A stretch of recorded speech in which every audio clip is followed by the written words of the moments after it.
Hey, folks, welcome back to Indaba Africa. This is Chris on the Indaba channel, part of the Indaba Broadcasting Network, but a lot of Indaba in there. Welcome back on a lovely Saturday, the 6th of February, 2021. A little bit of technical problems again. That's 2 days in a row. The technical bug has bitten us.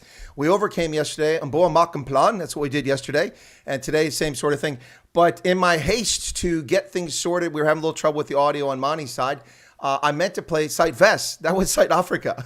So I meant to play Sight Vest because I've heard from a little birdie that Manie Jackson is a fan. He likes Giselle's song Sight Vest. Anyway, folks, with no further ado, here's my special feature guest today on this Saturday. Manie Jackson, South Africa's Afrikaans, country, oldies, pop singer. There he is. Manie, welcome to the channel. How you doing? I'm fine, thank you, and thank you very much for putting me on your channel.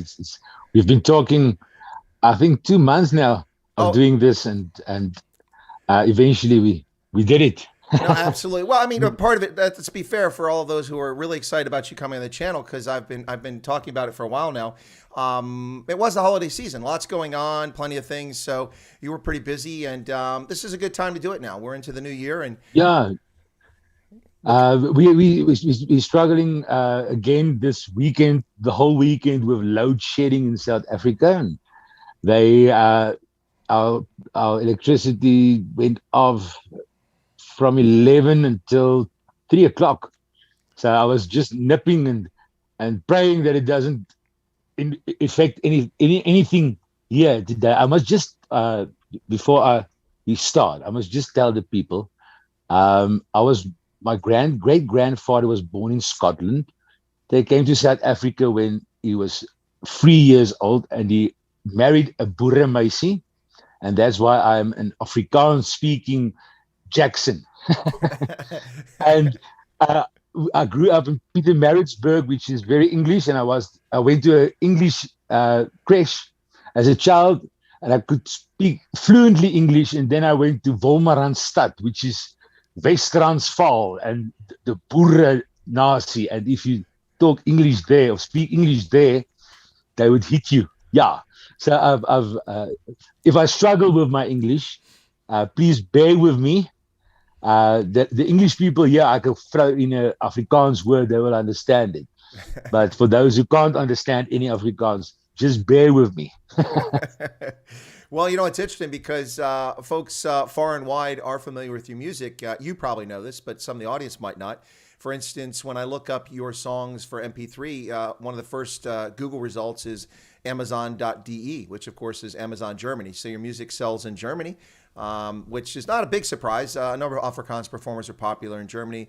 Nadine Hofeld, Giselle is also popular in Germany, but still, it just shows the breadth of your music. Of course, lots of people around the world listen to it that are expats, but that's a different story. Yeah, a lot of my songs are German melodies. I can't understand German, so I write my own lyrics on the music. So it's not a direct translation. It's a new story to existing German melody, and I love German music. It's very, I think, it's very close to Afrikaans. I think the Germans and Afrikaans people got the same taste in music. No, I would agree. And then the languages aren't that far apart. I mean, if you, and this is how I started learning Afrikaans, because I'm fluent in German. It's my second language. So English and German. And then, of course, the Dutch roots of Afrikaans, it's kind of slides somewhere in the middle. Of course, I have to be honest, reading it and understanding it are one thing. Speaking it's quite another. Because the way you guys pronounce G's, it's that's tough. Yeah, I've got a recording of Jim Reeves. I've got a whole LP of Jim Reeves recording in Afrikaans. The LP's name is Kimberly Jim, and he made the recordings in South Africa when he came to South Africa, I think in 1963, just before he passed away. And he made a movie as well called Kimberly Jim. Yeah. And one of the songs he sings is Moet ek gaan, moet ek gaan. He sings Moet ek gaan, moet ek gaan. Yeah, I'm forever being accused of speaking Afrikaans like a German, which is funny because I'm an American. Yeah, and the funny thing is, although a lot of my music come from Germany and Holland, Netherlands, that's the correct, yeah. My biggest hit is a song called Die Hemel Weet, Yep. which means in English, heaven knows, and it's a American country song. Uh, it's by accident a song of Alan Jackson called Between the Devil and Me. Yep. And it wasn't because the Jackson thing. I just heard this song and I loved the melody so much. And I thought of singing it in English, but the lyrics is the gates of hell swang open wide, invite me to step inside. She's all I see between the devil and me. So I thought, oh goodness, the Afrikaans people are very conservative. They're going to think I'm a Satanist or something, singing about the devil and hell. So I wrote a story about that. And that's my biggest song is a song. Manie Jackson's biggest song is a song from Alan Jackson. Yeah, come on, be honest here. It was all the Jackson connection. It was the Jackson 2. That's what it was. That's but why. Then I could have tried Michael Jackson. Well, then it would have been the Jackson 3. A couple more, we got the Jackson 5. I think Tito and Jermaine are still available if you want to get them to join the group. Oh, well, we can do it. We can do it. But yeah, I'm one of five. I'm the youngest of five sons. Okay. So we've got our own Jackson 5. There you go. Well, there's folks, if you're in the chat and if you've got a question you'd like to get up, I'll do my best to answer it. But if you do a super chat, you definitely get our attention. But someone said a few moments ago that I heard he's a really nice guy talking about you. Well, I've only known Manie for a couple of months, and I can say that in the couple of months I've known him, the guy really is a nice oak. I've really enjoyed chatting with him. He and I have talked an awful lot about music, and he has an amazing music collection. He is a music aficionado, and I can verify, in fact, he is. But let me cover a little bit of ground about some things. As I said, a little birdie told me that you heard Sight Vest from Giselle, and you were hunting all over. Where did that song come from? That's yes, I've done a show of her in Swakopmund in Namibia. Yep. And I've already known her husband from South Africa, but then I met her and she sang that song. And as a child, when I was 5 years old, and before it was Namibia, when it was still Zuidwest Africa, the German guy Heino did a lot of songs about Zuidwest, and I've listened to a lot of those albums. And I was 5 years old in 1985 when we went to Zuidwest Africa, and so that's memories of a childhood. And then it became Namibia, and some of my best shows, we toured in 2012 through the whole Namibia, just up to Rundu. And the lady that she was my house lady. She lived with me when I'm on tour. She looks after the house and she cooked for me in the night when I was single and stuff. She comes from Walvis Bay. And when I heard that song, it just touched my heart. And I thought, why isn't there a song like this about South Africa? And I actually contacted Giselle and I asked her, please send me the link to your music video.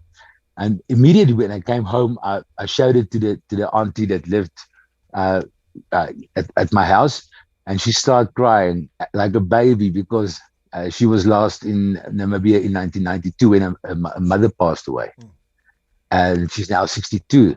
So it brought back so many memories for her, and I was crying with her. Yeah, and I don't even have that memories that she had. Yeah, no. It's a very emotionally evocative song. The Namibian people they are awesome people. They are kind of their own. They're just it is in a different country, but they are. It's just like you're at home. It's just much better. No, I've been there many times. It's a fascinating, wonderful place. And for me, it's really great because I can speak English, German, Afrikaans all over the place. So people understand. Lucky you. I can speak Afrikaans. I can help myself with English, and I can say Dumela There you or go. Sawubona, Oh, okay. usapila na. Okay. Yeah, Well, bohingi isapila. well, That's about all. but you've got the greetings. But you said Dumelo. If I'd respond, what's the Hili John? Dumela is Sutu. Sawubona is Zulu. Well, Dumelo's But also that's about it's also Tswana, or in Botswana, Setswana. So Tswana. Yeah, yeah, yeah, yeah. yeah. So Dumela, and then of course you'd say Otsihili Jang, Kitsihili Sid. Anyway, so yeah, Yeah. so I want to say is that she also not to spend all this isn't the Giselle hour. We'll get Giselle back on the channel, but since we're talking I about love NVIDIA, Giselle, sir. oh, she's amazing. She's amazing. I had her on the show. Last year when lockdown started, she was supposed to premiere her first, because she's done a country album in English. She was supposed to premiere her first Afrikaans album, Für uns Mensa. And lockdown came, and she had a tour of South Africa, Namibia, and the U.S. And when they came, she and Johan were, what do we do? And he decided to be one of the pioneers of doing the concert live online. And so I only had, I think, 187 subscribers at the time in early May of last year. He asked me in April, he said, would you mind streaming our concert? And I'm like, listen, I have a really small audience. No, it's fine. We're streaming on other places. Would you do it? And I said, yeah. So we had like 32, 34 people tune in for the program. But since then, it's about 5 or 10,000 have watched it. But she debuted her album, Für uns Mensa, for an hour. It was unbelievable. The way it was all orchestrated, the background, everything. It's fantastic. And because of that, I felt inspired, and I thought, well, you know what? Because of lockdown, the artists can't perform, which is where they make a lot of their money. It's not really from selling the music; it's from concerts. Maybe I can help artists out by getting them on, giving them interviews. And since my affinity for Afrikaans, I'll try that. And I've had a few artists on, but it hasn't gone quite the way I'd hoped. I'd hope that once you get your foot in the door with a few artists, and I hope that after I'd done Steve Hofmeyer, the doors would just come wide open. But I had Steve on; it was fantastic, and I'm kind of contacting our artists since like crickets. So yeah. So it's tough times for performers, whether they're sports performers or actors or musicians. Tough stuff. But recently, A lot of the artists doesn't do their own Facebook and stuff, so they got a office doing it for them. And that's why I prefer doing my own Facebook. I've got more than 100,000 followers on my fan page, and then I've got 3 other pages as well, which is 5,000, 5,000, 5,000. So you're talking about 120,000 people on my Facebook, and I read every comment. Wow. Sometimes there's when I did my previous online show Sunday, there was 6,400 comments, and I read every one of them. I can't answer every one of them, and that's why when you contacted me, because I do my own thing, I don't have an office doing it for me. I could have answered you, because sometimes the artist doesn't even know that they've been contacted by somebody. No, absolutely. In fact, in the case of Steve Hofmeyer, his agent is who I contacted him through. And she got the message to him within 48 hours, and within 2 hours of getting it, he's like, yep, I'll be happy to go in the Colonel's program. Because he's serving the SADA. He's serving the SADA, so he's saluting me. If it's fine with you, I've got a lot of South African friends, artists, friends, that I can contact and hear if they are interested in your show. I know a lot of the legends, especially the country legends, went to America. There was a time, especially in the 80s, when the CMA would invite South African country music artists to go and perform on the CMA festival, and to represent South Africa. And basically all the legends I know who are still alive was there. And the one guy, his name is Clive Bruce. His stepmother was also a huge South African singer, and Clive went to Nashville and he sang the stem in the Grand Ole Opry. It was empty, of course, there was no people, but he started singing. Hy die blou van ons hemel, uit die diepte van ons see. And the guy, but he's English. Clive Bruce is English, but he can speak Afrikaans. Yep. The guy, the cleaning guy. It's not a generator. It's a janitor. Yes, that guy. He came to Clive. He tapped me on his shoulder and he said, "You know what? That sounds like a great country song. If I just could understand the words." And so he sang the national anthem of South Africa in the Grand Ole Opry. But like Tommy Dale and Sally Vaughan, a lot of the people I know that legends went to South Africa. And I just I sent you the other day a song that Tommy Dale was huge in South Africa. He wrote that song, White Line to Denver, in America while he was there. It's a beautiful song. I always thought when I heard that song that somebody like Alan Jackson, Garth Brooks, or somebody like that should have heard that song and recorded that song. Yeah, absolutely. There's a comment here from Chris Redlingshuis says, "Wir könnten nur sagen, wir lieben Südwest." That means we can't help but say we love Southwest. People, Namibia is wonderful. Now, one more thing about Namibia, then we'll move on and talk more about your music. Is that recently Giselle recorded a song, and this is Namibia, South Africa, and of course he's Namibian, but he's well known in South Africa. But she did a tribute to Jan Spies. It was quite an interesting song. I don't know if you've come across that yet. It's just coming out now. I haven't heard the song yet. I will ask her to send it to me. I'll send it to you. Because I'll send it to you. Okay, because Jan Spies is also part of South Africa's cultural history. Cultural landscape. Yeah, he was a storyteller and he was a professor in Afrikaans, but he had this most weird pronouncing of Afrikaans. He talked like that. Ja, maat. I never met him. He passed away when I was, I think, 13 years old. I think in 1993. But I grew up with his stories, and that created storytelling, because the Afrikaners are also they are storytellers. Yeah. We've got Tola van der Merwe. We've got a lot of storytellers that they don't. If you say they are comedians, they tell jokes, they get cross with you because they are not comedians. They are storytellers, but they tell the story. They color it in with everything to make it funny. Yeah. Actually, the whole story is not funny, but the way they tell it is funny. No, absolutely. That's the difference between a comedian and a storyteller. No, I absolutely got you. It's interesting. That's why I just want to mention that, because that's one more piece on Namibia. But so your music, you've been singing your entire life. Did you start like in a choir? I mean, I sang in a choir, but then puberty hit, and that was the end of my singing. Not at all. My father played piano. His sister played piano. My father and his two sisters used to sing in the church, and his brothers played guitar. Mm-hmm. My mother's side of the family, they are preachers. Mm-hmm. And they used to write poetry. And I think the mix between the two of them, I wrote lyrics and I can sing. I never sing in a choir. I've never done anything. I've got no singing lessons.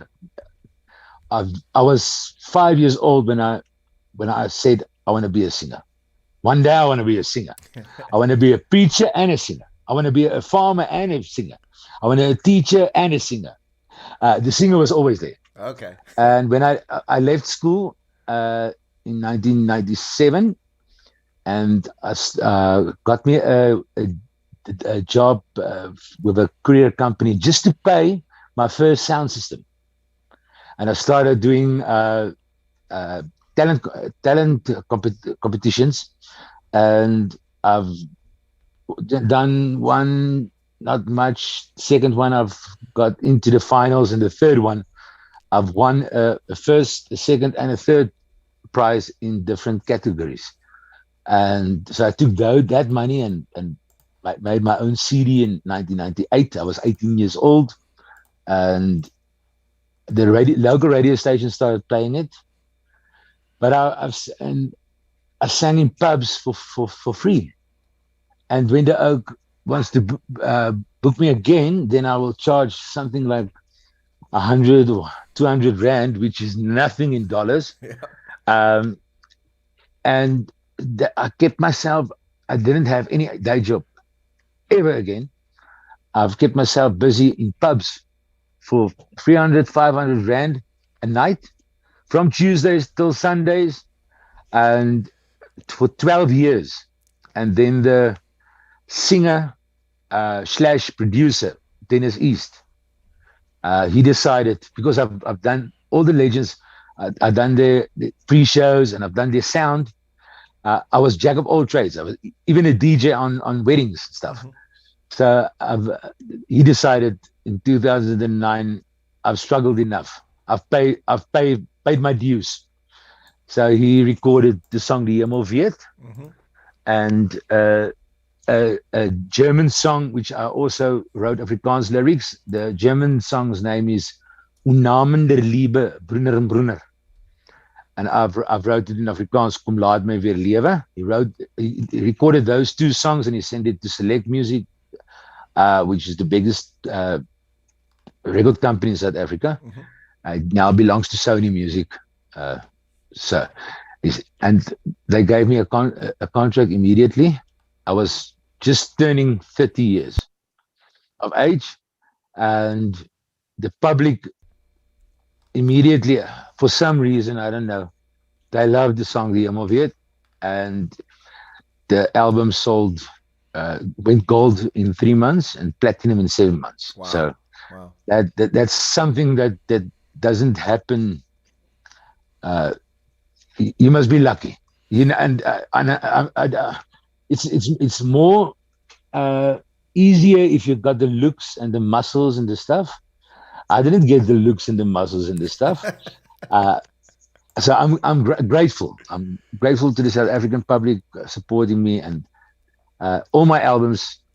I've done 9 studio albums, and 8 of them went gold, platinum, triple gold, or double platinum. So I'm very grateful. Well, timing's everything, Manie. I've missed the boat because I'm happily willing to pay you 1,000 rand to do a concert on my program. Can we make it $1,000? I'm gonna That would be much better. I'm gonna need a slightly larger subscriber base and a few super chats. Speaking of super, how about some likes on this, guys? Let's get some likes. Smash that like button. Yeah. Okay. So timing's everything. I'm a little slow. Yeah, I've went to Namibia quite a lot, and last year, 2020, I was scheduled to do 17 shows through Namibia in 18 days. Ooh. So we would have go up way to Rundu. We would have worked really, really hard, but I was also scheduled to do 2 shows in North Carolina in America, in the USA. Yeah. It was, I've dreamed about that because they paid my flight ticket, and Sure. They gave me a week's living space. So it would have been so amazing. We planned already to go to Nashville and to Dollywood. I was hoping to see all of Dolly, everything of her. And I was planning on going to Graceland because I'm a huge Elvis fan. And then just lockdown came and everything was just stopped. But I've been to New Zealand. I've done 2 shows there, and the public, they supported me there. There was I did a show mostly for Afrikaners. So I did it in Afrikaans, but there was a translator. Everything I said, they would have, the people that don't understand Afrikaans, they had earphones in, and the translator translated it into English. All I told the people is, if you don't understand what I'm saying, if the people are laughing, the joke is funny. If the people are crying, the song is sad. There you go. There you go. That's so. It's like the United Nations are sitting there with their earpieces on. Uh, now, I got a little secret for you. That's something you might find interesting. I don't think you know this about me, but when I was a child, my father was a general contractor. We were moving back across the country from the West Coast, from Los Angeles, and we moved to Memphis. And my father worked for Elvis Presley. So as a small child, guess what I got to do? I ran around Graceland. I met Elvis. Wow. Wow, wow, wow, wow. You know, my daughter, today is my daughter's 17th birthday. Well, happy birthday to And her. And we'll get a birthday cake up here on the screen. Go ahead. it's already eaten. You see, it's now about, yeah, it's 6:30 here. But the about my daughter's grandmother. Yes. I used to grow up with music of Elvis, like his rock and roll stuff, and that it didn't took me. It's not your thing. Nah, I liked it, but but what about his gospel? His gospel I grew up with, but we were all under the false rumors about the drug abuse, because in South Africa, drugs are cocaine and crystal meth. So actually, when I read up and did a little bit of research, I found out that Elvis had an autoimmune disease, and he took a lot of prescription drugs for that. My wife also has several autoimmune diseases, and she drinks 19 pills a day. Oh goodness! So that is why Elvis, when they said he died of overdose of drugs, it was kind of, why is this singing gospel? He's in hell. my mother's family was preachers, so it was a no-no. And then my daughter's grandma introduced me to his country music, and the music after Suspicious Minds, after 68. And that is the most beautiful songs and I've showed her, because they came to my house today. It's the first time in 17 years that me and my ex-wife was on my daughter's birthday, the same day, together. Oh, wow. So my wife invited her and her family. So I showed her Elvis's last TV show, 21st of June, 1977. And his voice was something on that show. His voice, it was as if he gave his everything. And that's the kind of music of Elvis I love. Yeah, I know his heart and his entire soul were in that music. Was amazing. Yeah, he was so talented. And I used to joke with people that when I knew Elvis, he was the already large, overweight Elvis, but no, he wasn't. He was actually still the fit guy when I was in the '60s. It was amazing stuff. But I've spoken to a lot of people about this, because when my wife saw his last performance, everybody said, yeah, he's fat, overweight. She immediately told me, that guy, that is not fat, that is swelling. Yeah. And that's why I started researching Elvis and saw that he had autoimmune disease, which probably he used cortisone. Right. And that might make swelling. They call it, for the autoimmune disease people, oval face. Yeah. And if I look at myself, I'm now 41. Elvis was 42 when he passed away. Yep. I don't look the same as when I was 20.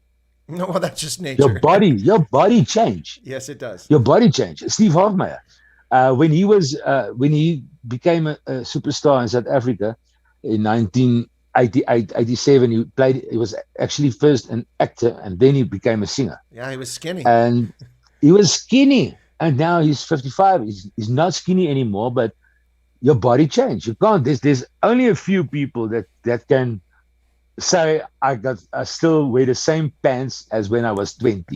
I'm one of them. Yeah, I'm a size up. That's But good. I like I'm a that. size up. But it's your body changes. Yeah. No, it's Even if just you still time. wear the same size, Yeah. your body Your changes. metabolism slows down. Things get more difficult to And do. It Elvis catches up. wore a jumpsuit. Yeah. It's not like a jean and shirts going over the jean like today. Yeah. The jumpsuit shows It shows the the whole. rounding. It shows the spare. It shows the spare tire. Yeah, but I Folks. didn't think it looked bad. No, no, no. He still could sing till his death. He died prematurely. A lot of But people say they know exactly what they were doing when Kennedy died or when this happened. There's three events in my life that I'll never forget exactly what I was doing. That's 9/11. That's when the Challenger blew up in 1986. I know exactly what I was doing. And when Elvis died, I know exactly what I was doing. I'll never forget those moments. when Elvis died, I wasn't born. Oh, Yet. okay. All right. I was born 2 years later. Let's not be sharing that information because you make me feel. Now that you talk about 911, I wrote a song. Mhm.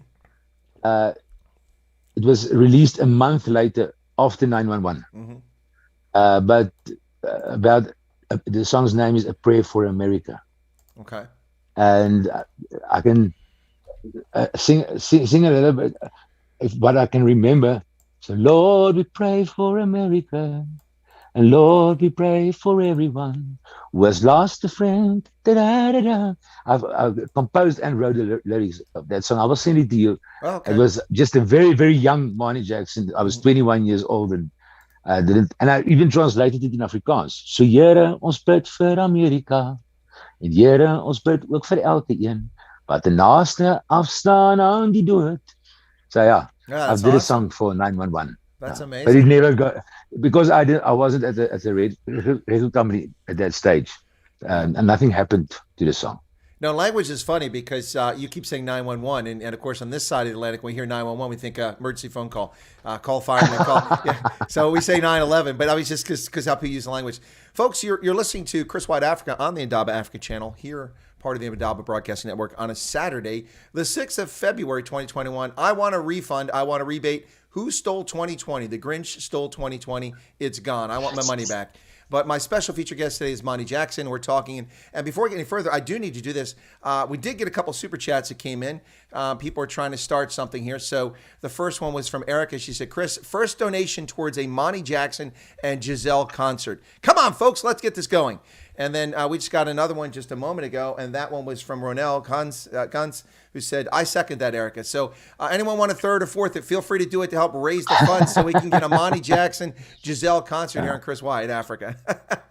On my Facebook fan page, the 14th of February on Valentine's Day, it will be at 1 o'clock in South Africa time. Mm-hmm. So I don't know what's the time there in the US of A, but I will do a Valentine's show. 6 a.m. In the morning. Yes, we're 7 hours behind you right now, but that's fine. Okay. Listen, if I can get up at 3 o'clock in the morning to cover the biker rally against farm murders, and I can get up at 2 o'clock in the morning to cover Brockenfell and Senecal, I mean, I can be up at 6 o'clock to watch a concert. Yeah, normally I keep the concert for 24 hours. Yep. For people who missed it. Because of one of our South African legends, Sally Vaughan. Mm-hmm. She was called Mama Country. And she went to Nashville twice for the country festival, the CMA festival, and she got standing ovation. 25,000 people in Nashville, Tennessee, and they wrote her a beautiful letter, which I've got the video of our other country star reading the letter from the CMA of America. And she went for health reasons to her daughter in Virginia, Richmond, Virginia, in 2019. And she, that's why I held the show for 24 hours on the page, because she always said, "No, my boy, that's much too early for me to wake up in America. I'm not gonna. At that time, I'm still asleep." So Fair I enough. get it. And then she would phone me on WhatsApp from USA and tell me, "Listen, my boy, you got fat, hey? The girls ain't gonna like that." And I gained 14 kilos in the lockdown, Woo! and passed away on the 14th of October last year in Virginia Hmm. at her daughter's house. But she had a huge hit with her version of Dixieland, Oh, which okay. I recorded with her. Yeah.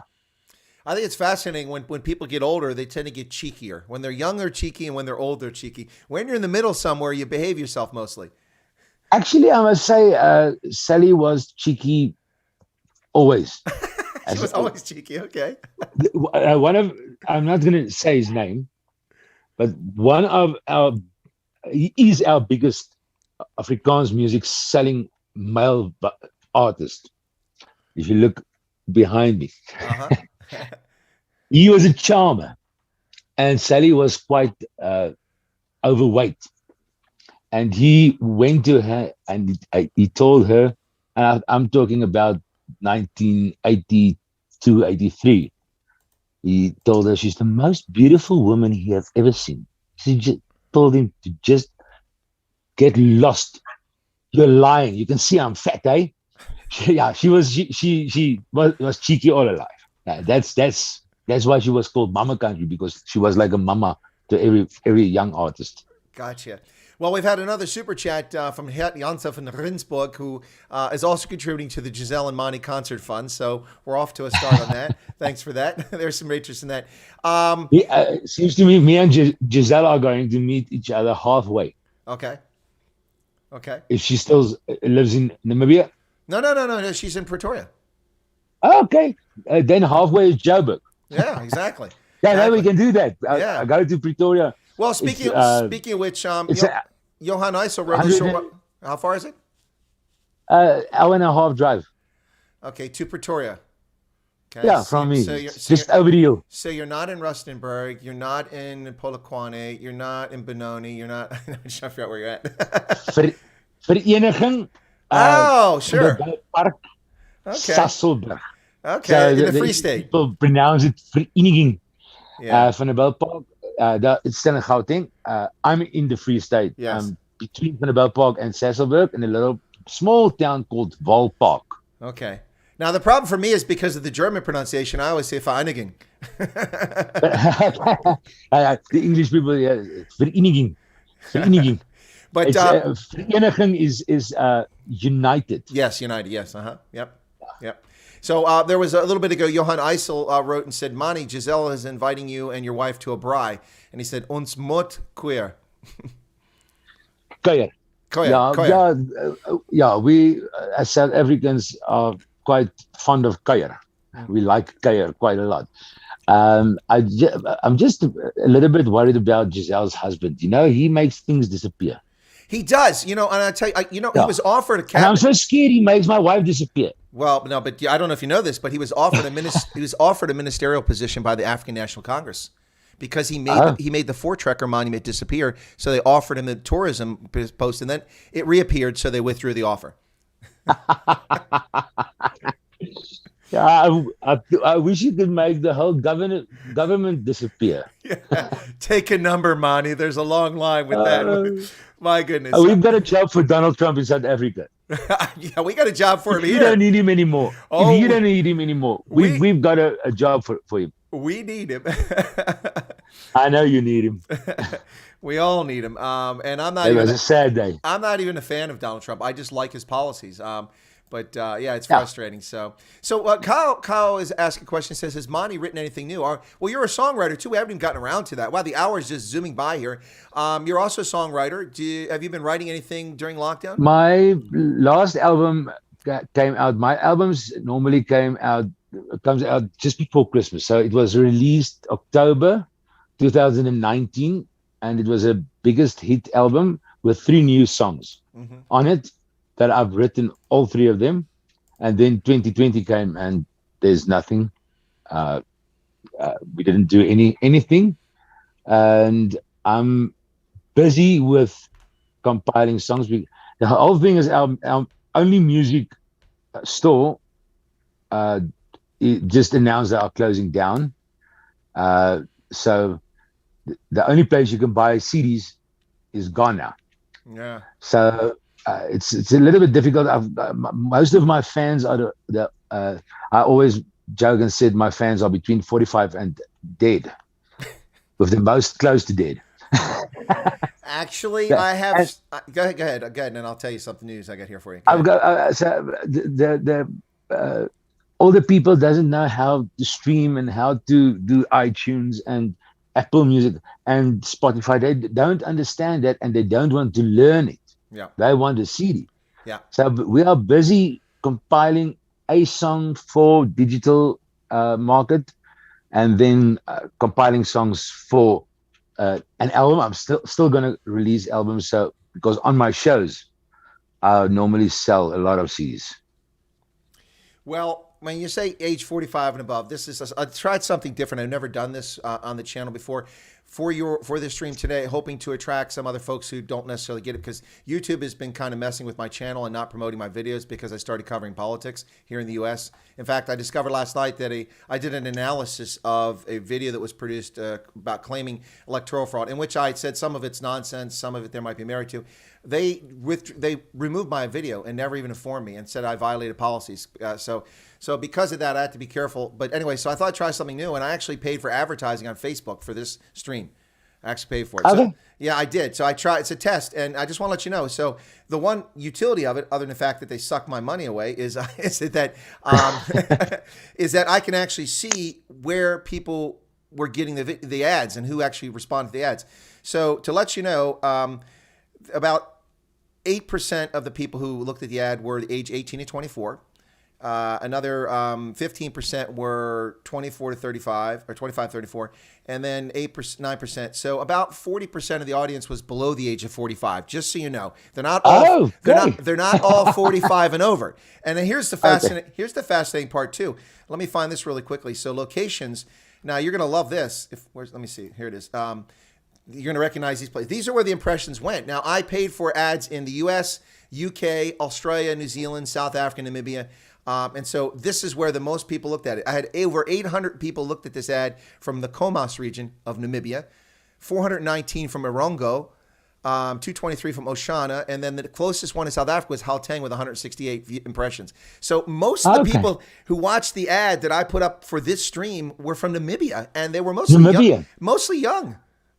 You know, I've done a show when I've signed my contract with Sony Select Music. Yep. The CD was released the 16th of August 2010, but 5 days before the release of the album, I already had stock, me as an artist, and I went to sing in Namibia for the first time. And they didn't know who I am, but of course there was a lot of other singers like Dozy and Freddie Nest and who were popular at that stage. So there was a lot of people in the crowd, and I made a mistake. I said, because I've got a song in South Africa, cry party koning, which means in South Africa, party is king.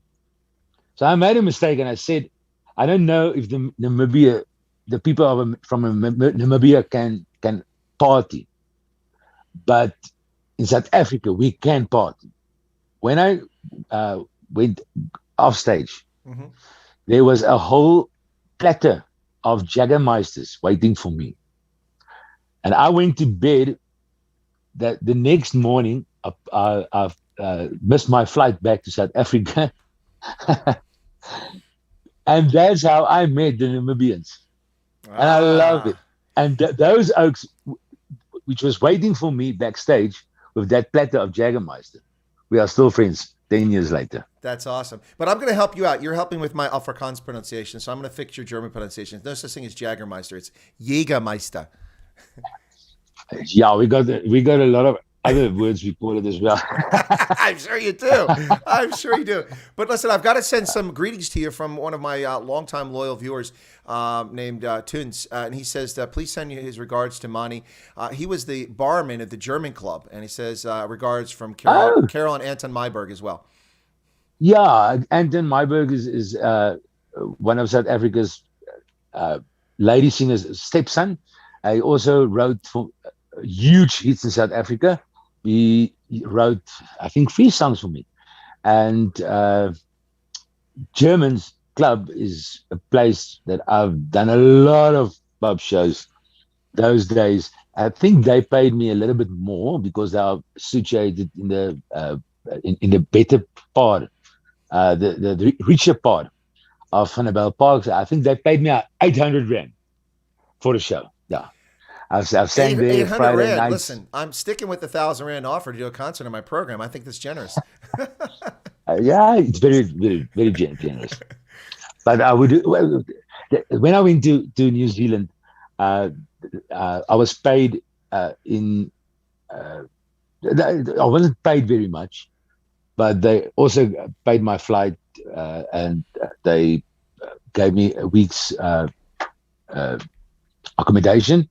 And but I sold my CDs for $20. Mhm. That was nice because it's 10 rand a dollar in New Zealand. So I made a lot of money out of the CD sales. No, that's awesome. No, and that's a big deal. I went to a Peter Frampton concert not all that long ago. He's going to stop performing because he's got an a muscular issue, and so it was probably his last concert ever, last concert series ever a couple years ago. And it was just amazing listening to Peter Frampton. I mean, remembering him as a kid. Not that I was a huge fan of his music, but he had some great music. And the CD sales, the T-shirt sales, all of that makes a big difference. Of course, the CDs are easier to carry the CDs than it is carrying boxes Yeah, of T-shirts. But yeah, no, yeah. it's always a good way. So when I go to concerts, especially for an artist that is maybe not so well known, I usually buy the CD, even if I don't want the CD, just because I know that helps. It makes a difference because the ticket sales get split a bunch of different ways, and not all to the artist. I've got about. I'm a collector, like I told you. I've got about 7,000 LPs. I've got about 1,000 seven singles, about 1,000 cassettes, tapes, and I've got it's now close to 11,000 CDs. Hmm. And I still collect old hi-fis and even reel-to-reel machines, and I've Wow. got reel-to-reel tapes as well. I've got 8-track tapes. I love that kind of stuff to see where it started from and where it's going. I don't like the way where it's going because there's nothing physical on the download. Yeah. No, it's It's impersonal. it's, it's a nice thing to get guests at my house and show them my collection of albums, CDs, and DVDs and LPs. But now I must start up my computer and show them my downloads. That's not. Yeah, it's right here. It's inside here. Yeah, Look it's how on my lovely. phone. Yeah, Listen. Yeah. God. No, Now I'm with no, you. no. Jacket covers, album covers are just legendary. I mean, I think of And if you have Journey. an Yeah. artist and the artist can sign it for you, uh, I've got a book that is signed not to me but to one of our. He was the president of South African Country Music Association, Hmm. Matt Herter, and it's a book is about the history of the Grand Ole Opry, and it was signed to my friend Matt. Best wishes, Mary Reeves, Oh, wow. Jim Reeves' wife. Yeah. I figured that's who that was. And Yeah. yeah, and it was 1977, and somebody organized it for him to be done, and he gave the book to me before he passed away. Wow. So that is something. I mean, I've got Jim. I don't have Jim Reeves' signature, but I got his wife's, and that's for me. It's something special. That I will always. I will. There will always be a CD somewhere. I think you can buy CDs in America still. We can, yes, but you can buy them through Amazon if you want. And that's how I usually get them. But you mentioned the closing of the remaining 59 Musica locations. I'm not, I won't say heartbroken, but I'm very disappointed. For me, a trip to South Africa always includes a trip to Exclusive, CNA, and then Musica, and used to be Look and Listen as well. Although I didn't like their Look and prices. listen, yeah. Yeah, but their prices weren't great. The Look and Listen at Menlyn was massive, though. It was an amazing collection there. That is a Um, huge. Yeah, it And was. I've imported a lot of my music through Look and Listen. Mm-hmm. A Yeah. lot of the stuff. Now something really strange is going on here. Just don't worry about it. I'm just curious about this. But Dean Chancey, who's he sings as well. He's got this song where he sings about it ain't easy to kill a boar, which has become quite popular in South Africa. Dean's watching the program, and it's 11:53 my time. We started at 11 o'clock. He says, "Does anyone think Manie's not going to show?" And then it says, "Chris is almost always on time." Are you like watching this an hour behind us, man? Because that was an hour ago, Dean. What's going on here? No, we had some for those who tune in late or just watching the program. When you get to the stage, we had some technical issues trying to get the audio to work on Manie's side, and so while I must tell you, yes, for my own, it's the first time I've Zoomed in my whole life. well, you're doing brilliant. A little bit of a rocky start, but I think you had some help. Thank goodness. Yeah, my wife showed me some stuff, and when he said internet call, I was clicking on the little thing beneath, and nothing happened. I couldn't hear you. Yeah. So when I clicked on the internet call, then everything happened. Everything happened. Yeah, but we were 5 minutes later. Well, we were a little bit late, so Manie had trouble with that, and then I thought since I'd heard he was a fan of Side Vest, I'd play Side Vest to kill a few minutes while we got him on. And then I clicked on Side Africa, which is a song she may record about South Africa and not Side Vest, so it doesn't matter. But anyway, so that's how we started the program. But that's really weird. So Dean Chancey's chats are either coming in 50 minutes late or Dean is in a different timeline, in a different dimension. I'm not sure what's going on there, but that's kind of strange. We have not, Manie, even begun to talk about your music. My goodness. I'll just briefly, I mean, Donker Hart, Julia. Oh my God, I love that song.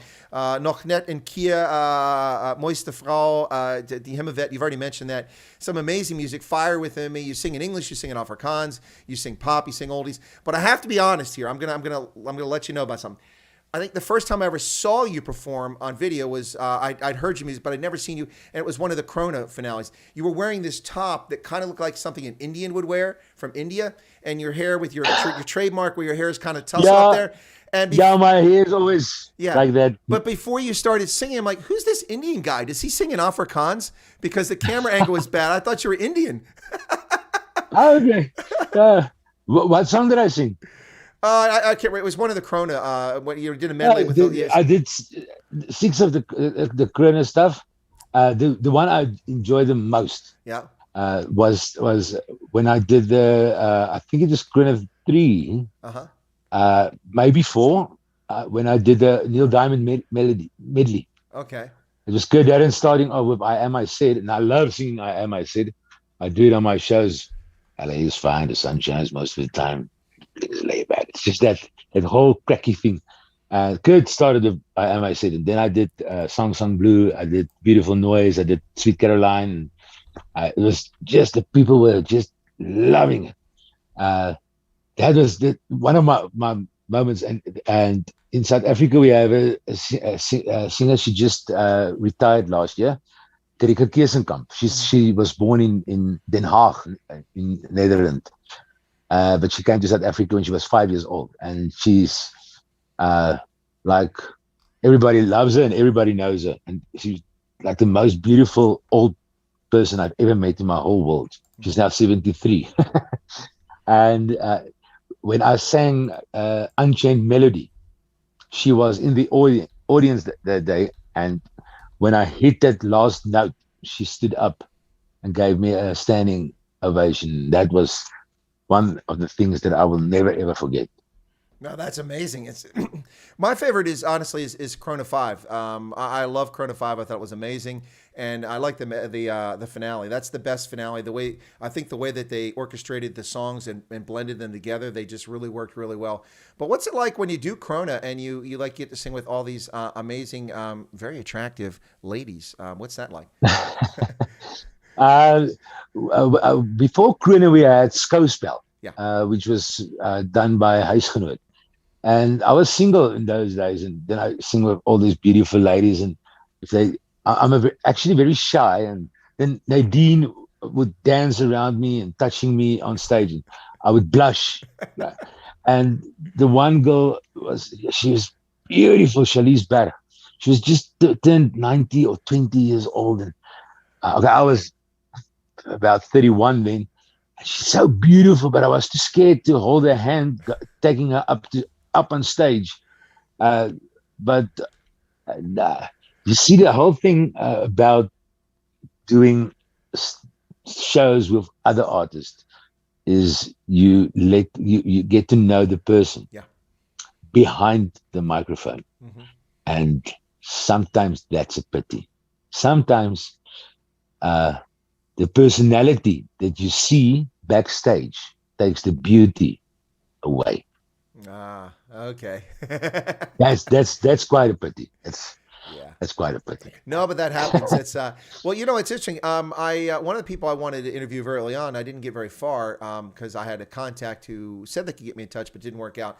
And that's Liesl Peters. I mean, I absolutely love her song "Asamlos." She's got a beautiful voice. She has an amazing voice, and I think she has a good presence on stage too. I really enjoy watching Corona when she does those medleys.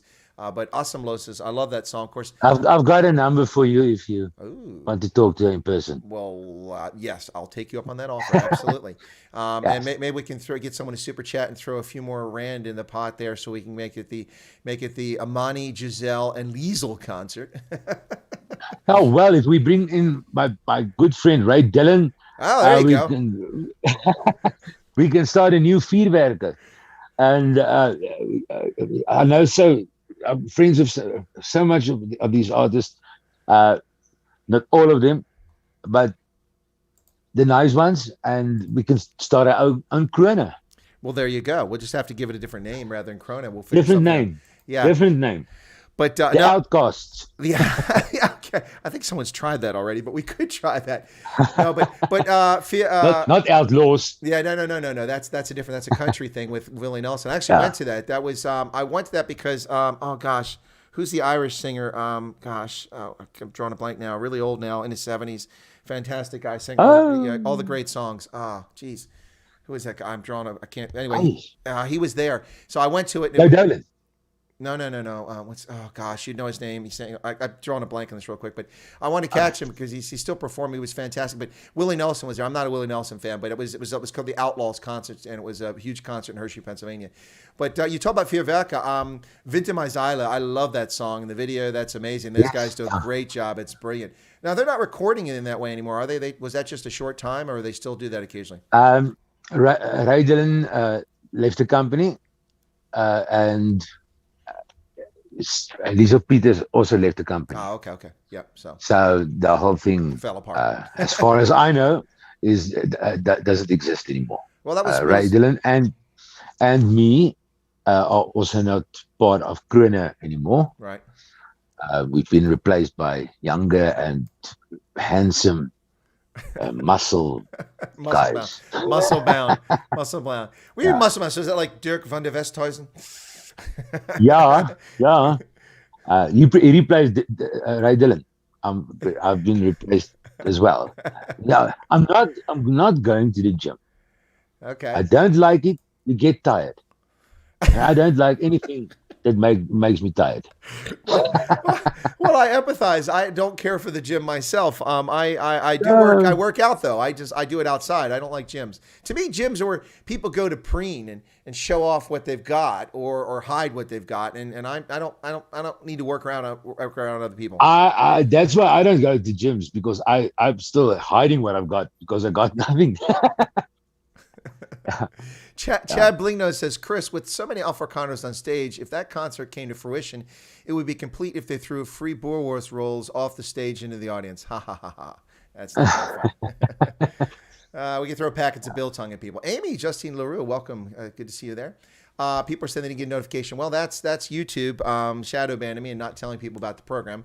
Hence the reason I tried something different for this program. You know, another problem we're having is with audience in South Africa is the load shedding, Manie. I've lost several people here. The load shedding. The power went out and they popped up on their mobile, and then they lost their mobile too because the battery was low. It was almost flat. Crazy stuff. But yeah, in South Africa, if you have load shedding, your signal also goes away. You're literally on edge if you're lucky. Which is weird because, that's a power saving mode by the towers because they use less power if they're transmitting less data. But I mean, most parts of the world, you have a backup generator system in all your mobile towers. It's just kind of how it works. Those generators are probably stolen. Yeah, well, that's what I was going to say. In South Africa, probably stolen. Our vaccines also got stolen. Yes. First it got rotten. Yeah. Well, that was the first. I did a video a few days ago, and I said, "Okay, great, congratulations." Cyril has told us that the vaccines have arrived, the first batch at OR Tembo. Who wants to take a bet on how quickly they will disappear and how much money we skimmed off the top? It's one thing I love about living in this country. Yes, is it's always a little bit slower than the rest of the world. Yeah, so we will survive. We will survive. Oh yeah, you survive. It's just a question of the rest of the world will be gone, and we will still be here. Well, I saw that movie 2012, and in movie 2012, the whole world was wiped out except South Africa. All the ships floated up to what was left. There was Africa after the big tidal waves in that movie 2012. I told you. So there you go. There you go. Hey, Erica asked a question. She said, would I be able to stream your Valentine's Day concert? I don't think so. That's Manie's business model. I don't think I can intrude in his business model. But she asked. Yeah, I don't mind at all. You just go to the Manie Jackson Blood. Mm-hmm. It's the page. Okay. You like the page, and then you're on it. And I don't sell tickets. Okay. The people give donations. Because, all right, well then if you don't mind, there is a lot of people that are struggling in South Africa. Yeah. At this moment, and they can't. They really to give 20 rand is to give away a bread. Yeah, it's for those people, I also want to see. I want to see for those people as well. Absolutely. So I ask donations. Some of the people give more, and some of the people it's normally 100 rand, 50 rand. Well, that's been my guiding principle with the channel, Manie, because this channel, a lot of people ask me to make memberships where they can be paying members to support the channel. And I never really set the channel up for financial gain. It was just to provide for folks. And I didn't understand why they wanted memberships. And then I started watching other channels and watched memberships. And I saw how people interacted. And I saw how, for a lot of people, the membership was kind of a way to be part of a larger family. And they liked it. So I created the memberships. But I made my membership so low. It's like $2 for the entry level. But in South Africa, that's 10 rand. And people are like, I'd like to join your channel, but I can't. And I'm like, don't. I mean, if you don't have money, if you can't have 10 rand, take care of your bills, take care of your family, feed your family first. Don't. You know, others who can afford to be generous are able to do so. They'll pick up the slack. So don't sweat that. But if you don't mind, then what I'll do is on Valentine's Day, I will stream your concert on my channel to promote it. Maybe we can get some more people over there. Yes, and what we can do, if you must just send me the link of this chat, and I will put it on my Facebook as well. Absolutely, we will do that. And then they can all watch this and hopefully they will subscribe on your YouTube channel. Well, yeah, absolutely. Well, now that Dean Chansey is caught up by refreshing his chat, he was the one that was an hour behind. He's got a very good question, which is where I was headed, but I interrupted myself there. I ran through Donker Hart, Julia, Noch and Kia, Mooiste Frau, Die Himmelwelt, Fire with Emmy. What is your favorite song? Do you have a favorite of the ones you've written or performed? My favorite will always be the Himmelwelt because that's the one that opened all the doors. Yeah, so that will always be a special place in my heart. But there's the song that I wrote, Kom laat my weer lewe, which is the German song in Namen der Liebe. Mm-hmm. That is the first song I've translated. Not translated because in Namen der Liebe means in the name of love. Kom laat my weer lewe is something else. Mm-hmm. But that's the first German song that I've written Afrikaans lyrics for. It wasn't the first song that I wrote. The first song that I wrote was that song, Pray for America. I will send it to you. Okay. I must just get it from one of my old CDs. But Kom laat my weer lewe is very special to me. And then the one song, it's a Garth Brooks song that I wrote, Afrikaans lyrics. Mm-hmm. As ek jou net weer kon hê. And what is the English title of that Garth Brooks song? On a prayer, na na na na. I can't remember. It's used in one of the movies. I think it's if I could only know. I can't remember the Garth Brooks song now, but but I've written Afrikaans lyrics for that song, and of course a lot of the people says if you take country music or US music or German music and you wrote Afrikaans lyrics, you're stealing. Not at all. No, not at I've all. paid my royalties. The company has paid the royalties, and I sign a contract declining any royalties from the song. Mm-hmm. Yeah. So that's the way it works. You decline any royalties as songwriter on the album, on the song. So it's just I've worked with a lot of South African songwriters, and only a few of them could write a song that fits my market and my voice. Yeah, perfectly. Absolutely. Well, it's I've asked a few questions here, and I just want to highlight those very quick. Oh, by the way, I remembered Van Morrison. That's who I couldn't remember. Van Morrison. Oh, Van Morrison. Oh, yeah. Brilliant. He came on the stage, 72 years old, and he started the moment he was on time. Unlike most of the performers at that concert, he was on time. He sang the entire time. He didn't sing "Brown Eyed Girl" though. I was so disappointed. I wanted to hear that, but it was. But I'm a huge Van Morrison fan. I've always been. The guy's voice is amazing. Kind of like your voice is distinctive. His voice is distinctive. But Van Morrison was one I was thinking of. Now I was asked a question a moment ago by speaking of Boermeise. You were talking about Boermeise earlier. So U.S. Boermeise wrote to me and she said, "How about Chris Wyatt streams it and we do super chats, which you can then donate to Manie's site." I have no problem with that, but what I'll do is when we stream his concert, if you want that, and then say for Manie. If you're super chatting, say for Manie, and as long as Manie has like a PayPal or something like that, I'm happy to transfer that money there. Yeah, we normally work with MobiPay. Mm-hmm. That's Blaze Bridges, the South African superstar. His daughter.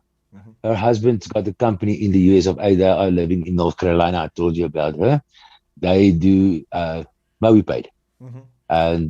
I'll give my account number on the thing, and people can pay the money. We can do that. What I can do is I can make a little banner and put it up on the stream so they can see it on my channel, and I can also put it in the description there. But the only way I can do it is if they do a super chat on my channel. Like we just got another super chat from Beth Frazier. A $5 US super chat for the concert idea with Manie and Giselle. So that's like the fourth concert trying to raise funds to do this concert. So, but it's a concert vote. But so I can do it a couple of ways. Yeah, we'll sort that out. But Valentine's Day is going to be epic. I also have that day Wendy Alberts, who's the Chief Executive Officer of the Restaurants Association of South Africa, because traditionally Valentine's Day is when restaurants make a lot of their money each year because everybody takes their partner out for it. So she's going to be on the channel that day too. So we'll have a busy day that day. So, but you're going to be very early, so it'll be easy for me. we can't really perform at this stage. Mm-hmm. There's no shows lined up. Just when we got out of the lockdown and started lining up shows, we just had to cancel everything again. So that's my income. My only income is performing, and I want to say unfortunately, but during the lockdown, I changed my mind to fortunately. I've done a lot for charity. Mm-hmm. Normal artists only do 3 charities per year. I did about 1 charity a month. Mm-hmm. And it doesn't pay off in your bank account. When you hit lockdown, you have no income. Mm-hmm. But I must say, the people were very generous. And I think that charity, they always say, one day you will get it back. If you do charity, you will get it back. And I never believed it until the lockdown started. And I saw the public, how they supported the artists and said thank you for singing. It was the most horrible thing for me to sing for a camera, nobody applauding, nobody laughing at my jokes. It was just something I wasn't used to, and then it became fun because I read the comments afterwards. No, So then I see, okay, the people liked it, or they laughed at that joke, or so yeah. Well, there's It's okay there's a now. technique to it as well. I mean, if you have, we just got another super chat for the concert fund. Whoa, this is looking good here. Keep it coming, folks. Keep it coming. Thank you. This is from Nick Muller, German spelling, Nick Müller. So thank you, Nick, for this, the concert fund money there. But there's a technique to it, though, Manie. When you do these things, if you have a big screen that you can project up the chat, then you can kind of keep an eye on it when you're performing, and you can refer to these things when you take a pause there. I said for the next show, for the Valentine's Day show, I think I must put a screen in front of me so I can see exactly the people's reaction. Exactly. But they mustn't take my focus away. I will read something and sing what I read. Well, it's an art. I mean, you're an artist. It's an art. It's one you have to develop, and you get better over time. Absolutely. So I think that'd be pretty cool. But there was a couple other questions here. This one here was from Brett Sessoms. He's an American from Mississippi. He's a big African aficionado, and he loves South Africa. He says, "Who's your favorite country music artist?" Waylon Jennings. I'm a huge Waylon Jennings fan. Okay. I love people with strong voices, like Elvis Presley. Yep. And Elvis done a lot of country music as well. Yep. And there's a book that we import from USA with all the top 400 country artists of all time. And I think the last time I saw that book, Elvis was number 35 with Manie Jackson on number 34. Chris Christopherson was 393. So yeah, I love that book, reading that book and going through the stuff. But Waylon Jennings, if you exclude Elvis Presley, Dolly Parton. Okay. Cool. Dolly, the songwriting, the way she takes, if she does a cover song, she will take that song and change it so much that you barely recognize the song. It's not about the boobs. It's not about the big hair. It's about her writing talent and her way of carrying the message through. Yeah. The emotion and stuff. I especially love her music after 95, after 1980, when she started producing her own albums. Yeah. Well, the Jolene's and that stuff are that's too much. Yeah. See, that's not my kind. That's kind of country music. My mother. I've heard it too much in my life. It's the music. Yeah, it's not my taste, that stuff, those early days. But I mean, I became a fan of Dolly when she sang "Islands in the Stream" with Kenny Rogers.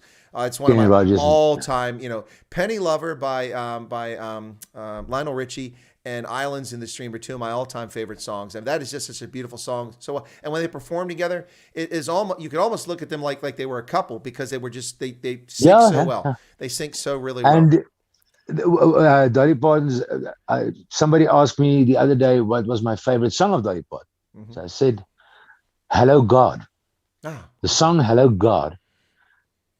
I think, especially in this times now, the lyrics are, "Hello God, are you still out there?" The free will you gave us, we made a mockery of. The lyrics are so beautiful written, and I'm one of that kind of guys. You can give me a song. I always said, ladies, they always said, just listen to this beautiful words of this song. If you want me to get beautiful words, write it down.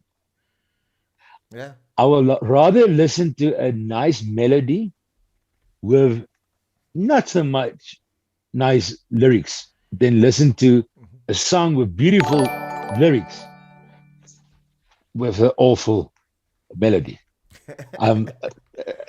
If you want beautiful words, just write it down. If you want a beautiful melody, sing it to me. There you go. So Brett, and she's an awesome writer. No, absolutely. It's no, Dolly's a legend. I've actually been not to Dollywood, but down right next to Dollywood. Went down that Gatlinburg, down there in the Great Smoky Mountains. It's a beautiful place. I was in the Great Smoky Mountains National Park and went hiking there. It's wonderful. Brett Sessoms, the American, has sent a super chat and he says favorite. I think he's asking the crowd, not us, but favorite rock band. He says he likes Kiss. Mine is the Michael Stanley Band, which most people never heard of. They're from Ohio and they're just awesome. And then I don't know if you do have a favorite rock band. I don't listen to rock music very often. I think it's got a lot to do with the fact that my grandfather and uncles and cousins are all preachers. So I didn't grow up with that kind of music. But I think I'll Status Quo. Yep. I like Status Quo and Smokey, which is from the UK. And the Beach Boys, if you count that as rock. I don't know if it's I don't know where to place the Beach Boys. Yeah, they're not really rock. They're not really pop. They're somewhere in there in between, I think. Yeah. They're all over the place. Yeah, they are all over the place. Yeah, because cotton fields our country. There you go. Country, so. Well, listen, I need to do a little bit of housekeeping, and I can't keep you forever, although I'd love to. This is a Leka conversation. I'm really enjoying it, but we're about an hour and 20 minutes in. We'll go 10 more minutes if you can go with this. Can you stay 10 more minutes? Fine. Oh, okay, great. Fine. Okay, all right. But I do want to do some housekeeping here. Listen, this is very disappointing, ladies and gentlemen. 77 likes.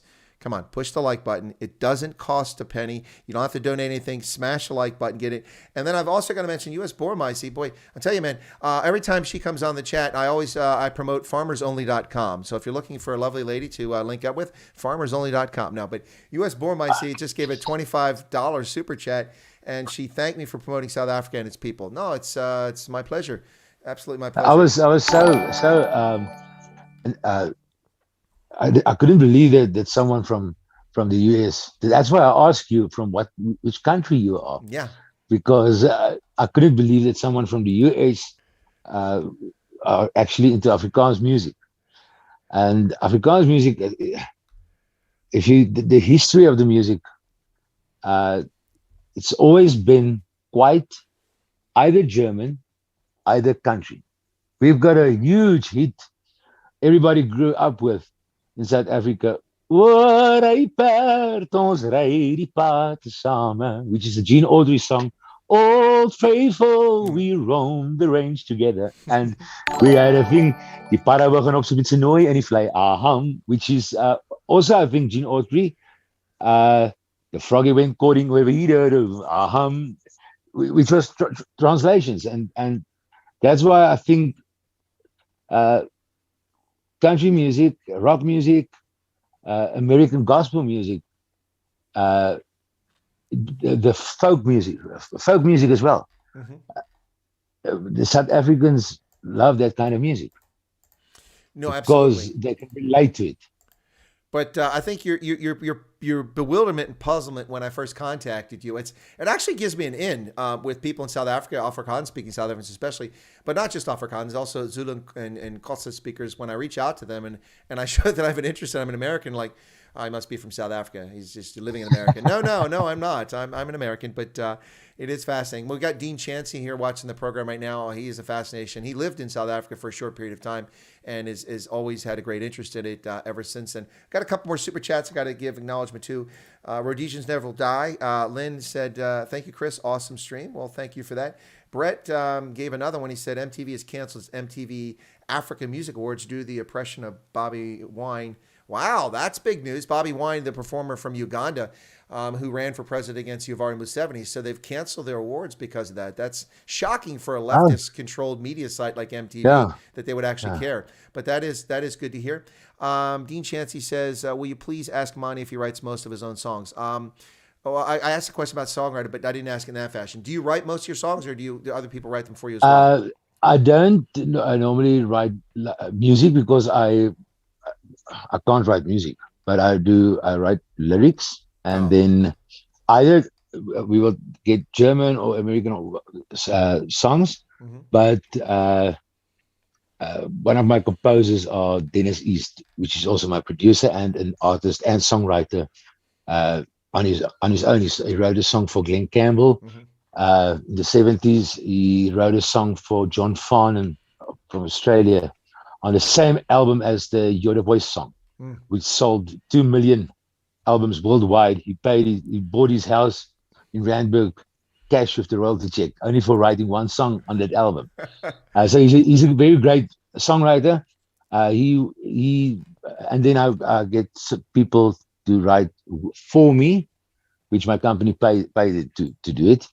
But I do lyrics, not music. I can't write music. Well, let me ask you this question, because I have a view on this, and it's slightly different than one of my viewers just shared.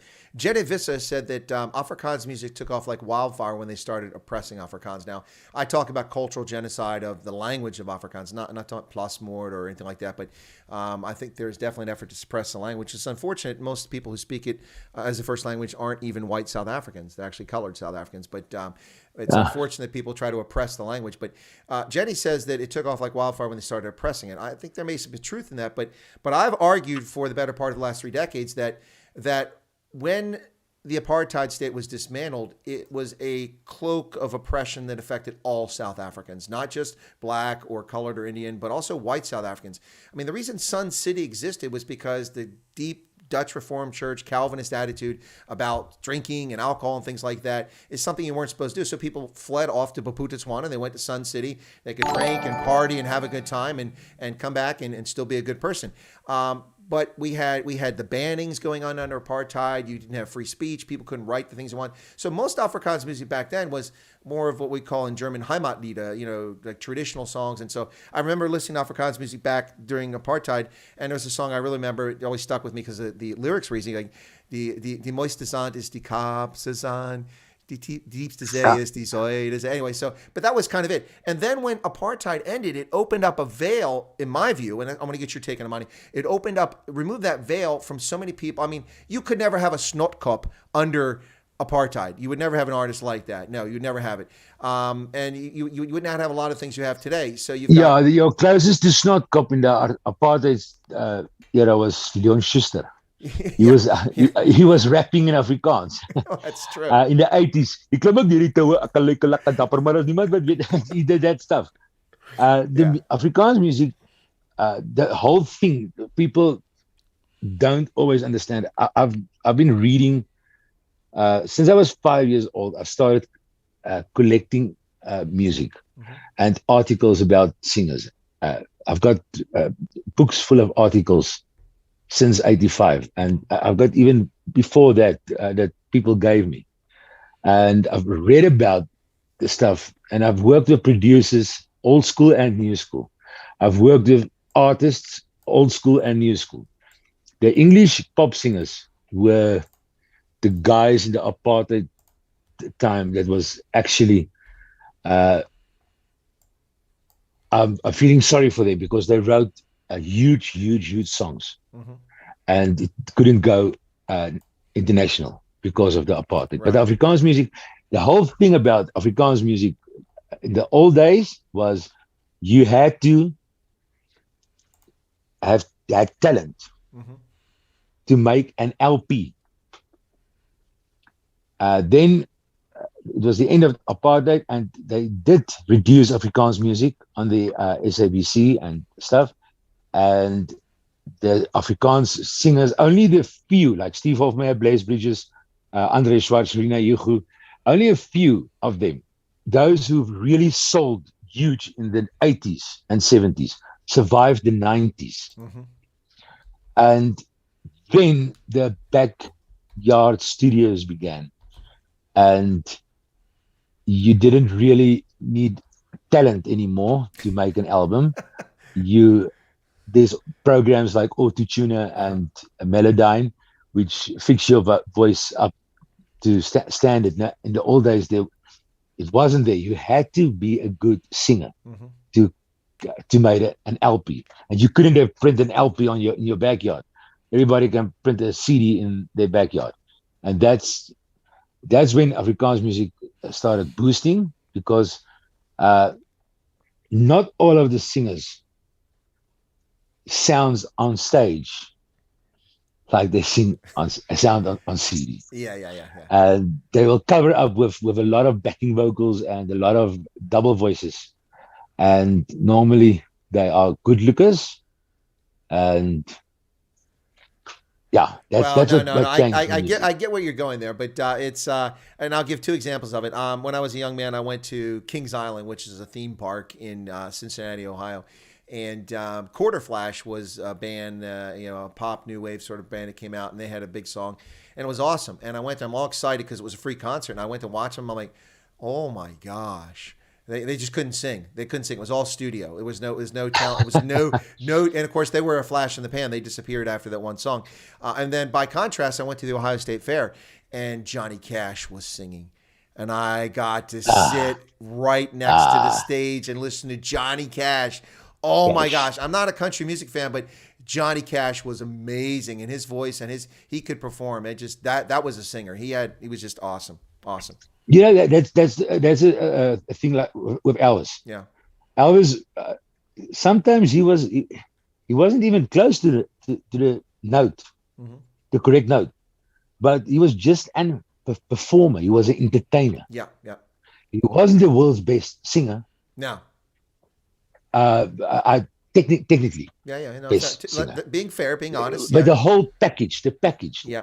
the look, his music, his whole stage thing made him the best singer of the decade, of the previous of the era. Yeah, that's the correct one. Yeah, of the era. It doesn't mean he's the best singer technically, but what I also find, I don't know in overseas, but in South Africa, the guys that go for opera lessons and stuff, they are the guys that nobody's buy their CDs. They are musically too correct. Yep. Which is a sad thing because those oaks got voices and they never off pitch. But I think the Afrikaners, maybe, I think they are too perfect. I think there must be a little bit. One of the producers, the biggest producers in South Africa, he had his own record label, but Pretorius once told me, in your faults, you would be recognized. Mm-hmm. I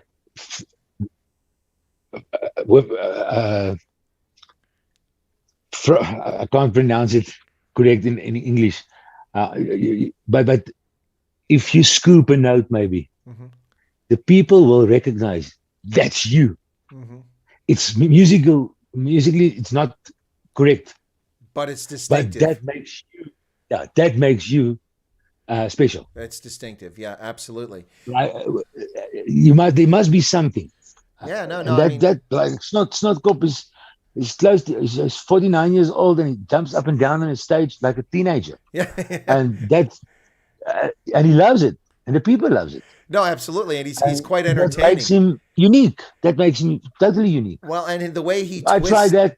Oh no, they would walk off stage, wouldn't they? They'd walk off this. They'd walk right out the door. But no, but Snot Cup, when he does this, it's also cheeky. And I mean, the way he twists the lyrics and everything. I have to download the lyrics to his songs so I can understand what the hell he's saying. You know? Yeah. If I try to do what Snot Cup is doing, the people will get seasick. Yeah. It wouldn't work. Yeah, and he's even as he gets older, he's still hold it together. He is. I mean, he's got these songs like "Rock from my Rustig." That's a hilarious song. The video is funny. And then, a few years older, they're delicious. The one where he's with the women in the.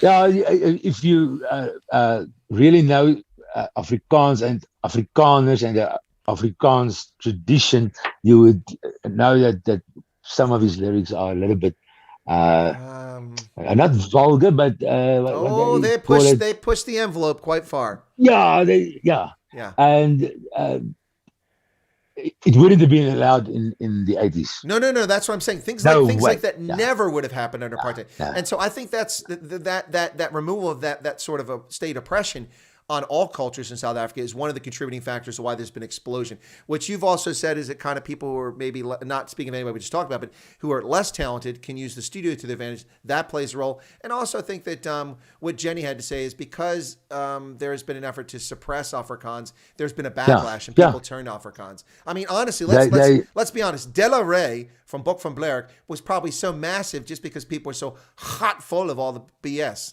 Yes. Yeah, that's the whole thing. And we were only a few singers that stood up against the farm murders and stuff. Me and Steve Hofmeyer and Jeanette Bridges worked together, and you can't believe it was something. I never want to go through that again. The organizations just cancel your shows, just stop because politics, cancel culture. It's too big. You don't go there. So that's why I stopped. The people knows, my fans knows how I feel about stuff. My aunt was murdered on a farm. My cousin was murdered in his house, and my fans know how I feel about everything. I don't have to talk about it on every show. But it's sad things turned out like it did. I'll tell you one thing that I would really love to have seen. It would have been cool. I think it would have enhanced it. It was a brilliant song. I love it. The video is very, very compelling, but it would have been awesome to have you in this song, Die Land, with Steve Hofmeyer and with Bobby van Jaarsveld and all those guys. That would, you as an additional voice in there. That with you in there, that it's already up here. But if Manie Jackson had been in that song, it would be up here. I'm just saying. It would be awesome. It would be awesome. That's a beautiful song. Yeah, it is an amazing song. One day, I think me and Steve Hofmeyer will do something together. Well, that'd be awesome. Well, I'll reach out to Steve and tell him you should do something. See if he listens to me. I've even asked him to do my version of the Onze Vader, the Lord's Prayer. Yeah. Which we did on partly on the melody of Auld Lang Syne. But he was busy at that stage show, so we couldn't do it on that time because the album had to be finished. Sure. But I think that would have been a huge thing, because every show I do, I end with that version of the Onze Vader, the Lord's Prayer, and the people are just going crazy. And I think Steve would have. It would have been amazing working with him on that song. Well, his Pa and Son song is a beautiful one too. You know, about losing a child. That's an amazing song. Olaf gave a super chat here. He said, "Awesome stream and awesome guest." Thank you, Chris. Well, you're most welcome, Olaf. 140 rand super chat. Thank you so much for that. I do need to ask you before we go very quickly about a couple songs and videos, if you don't mind. Okay. Okay. Julia. I love the video. Julia. Okay, now you're dressed up to look like a dork, like an accountant, like you're just a nerd. Yeah, a nerd. Helping the little boeremeissie. Yes, yeah, but she doesn't look like such an innocent boeremeissie. I noticed that her belt line, there's a tattoo just below the jeans, so not such an innocent boeremeissie. But that was a cute. I mean, where does the song come from, and who came up with the idea for the video? Because the video is brilliant. Julia is a German song. I think it's Andrea Berg singing the song. I can't remember now, of Bernard Brink. And Sarah Tron wrote the Afrikaans lyrics. She also wrote Jessica for Ray Dillon. So she wrote the Afrikaans lyrics, but the O from Bliksem Productions in South Africa, Andre Karlitz. Okay. He wrote the script for the music video, and we went to the Kalahari to shoot it on a farm there, and we had so much fun. The girl was actually so nice. She was the makeup artist. She was the actress in the and she was just fun to work with. Yeah, and we had a lot of fun doing that. I think the two songs, the two music videos that I did that I had the most fun was Julia and the song Onthou My. Oh, okay. Onthou My, which is it's a song from American country singer. Stay With Me. Can't remember what's her name now. I don't know. Lacey J. Dalton. Oh, okay. Lacey J. Dalton. Yeah. No, but the Julia video is just brilliant. It's wonderful. I love it. It shows I had to through. act. You did have to act. They gave her. They put a straw in her bags, and my bags was the real bags. And it looks like she does it so easily, and then I get the heavy one. And I love hunting. Every now and then I go hunting, so I can shoot. I had to shoot miss on purpose. Yeah. And somebody shoot the cans for her because she couldn't shoot. She couldn't shoot.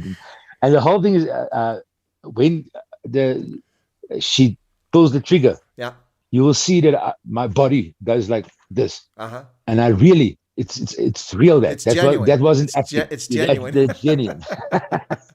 Well, it was really nice. No, that's a great one. Nick Muller said that Koos Kumbus and the I don't know, the Vollfrei movement had a Vollfrei had a big, yeah, that's true. Yeah. And Snotkop pays homage to him with his song Koos. Yeah, but the one thing Koos Kumbus did, they were against the apartheid thing, and they got into a rebellion, but he just released a song a few years ago where he's in a rebellion of the ANC government. Yeah. It's flipped around now. Singing about no electricity, and so what do you actually want? Actually everybody knew what was going to happen. Yeah. If the ANC took over the country, but hope for the better. We knew it didn't work out that way. Yeah. No. So the other one I want to ask you about here, and this is my favorite song of yours, and that's Noch Net and Kia. That video is, to me, very powerful. And I like the lady the way it runs around, and it just really I never met that lady. They filmed all that without I never you. met. Yeah. No, they filmed without me. I only did the filming in the studio garage thing with the band. Yeah. And it's a nice song. It was written by Rudy Klaasen. Oh, okay. Great songwriter, right there. Yeah, he wrote about I think three songs for me. Okay, now that's a brilliant one. And there's one thing this is kind of heartwarming, I think. So if it's not, let me know. We'll move on. But you did a video when you were, I don't know if it was after a show or at a braai. It looks like you were at a braai. And there was this smaller person who it was which was the Hemelvet you and sang with you on your shoulders. What was that all about? I've seen that video. It was on a show. He loves me to bits. He was born with a bone marrow illness. Mm-hmm. The doctors gave him 12 years to live. Mm-hmm. He wasn't developed. His body wasn't developed correctly. He only had 4 fingers. Mm-hmm. His heart was too big. He only had 1 kidney, and he was deaf. Oh wow! That thing on his head, this thing on his head, which brings out the main sound. So when he sings, he only hears his own vocal. He can't hear the backtrack. Mm-hmm. Somebody was sitting in front going like that, showing him he must now start singing. And I just loved that boy like he was my own. Mm-hmm. And he passed away the 13th of December 2019. Mm-hmm. His last show he did with me on the 30th of November. And the next day, I went to his house and we ate cake and stuff, and he gave me 5 little baby chickens, and those babies are laying eggs now. I had to go and buy a cage for them. A coop. And he passed away. He was 11 years and 4 months old. Ah, shame. It's a very. But he was 7 times in hospital in 2019. Oh, it's a shame. And his body was getting worn out. Yeah. No, that was very touching. When people talk about people started on the chat saying, "I heard that Manie Jackson's quite a nice guy." I mean, that's a very touching video to watch him sing with you, and it's actually very entertaining. The two of you singing together, it's quite good actually. Yeah, he did well. And the fact the fact that he was deaf, yes, that was the whole thing. He was 6 years old when he decided he wanted to sing, mm-hmm. and he went for singing lessons, mm-hmm.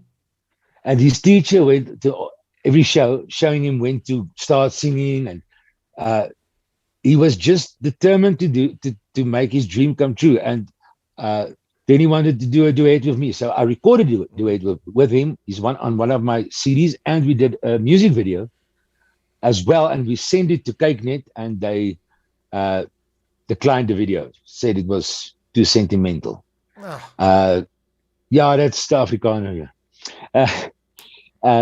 So then he said his biggest dream is to be on a stage like Krone.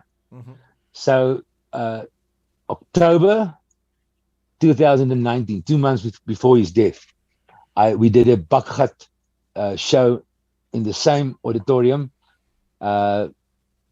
Me and Dirk van der Westhuizen, Nadine, Robbie Wessels was there, John Boucher, and I called him on stage, and he sang the Helemaal Weet with me on the same stage as Krone. So I tried to make all his dreams come true. I miss him very, very much. That's awesome. It's and I think it speaks volumes about your character. It really does. Listen, Manie, I reached out to you and you responded pretty quickly. I don't know if it's just out of curiosity. What's this? An American who knows my music, or you know what? I want to tell the American about South African music. Yeah. So do I. We'll do it together. Yeah, it's just there was so much, especially the older music that wasn't promoted. Like Blaze Bridges was South Africa's biggest Afrikaans selling artist. He did a duet with Audrey Landis. Yeah.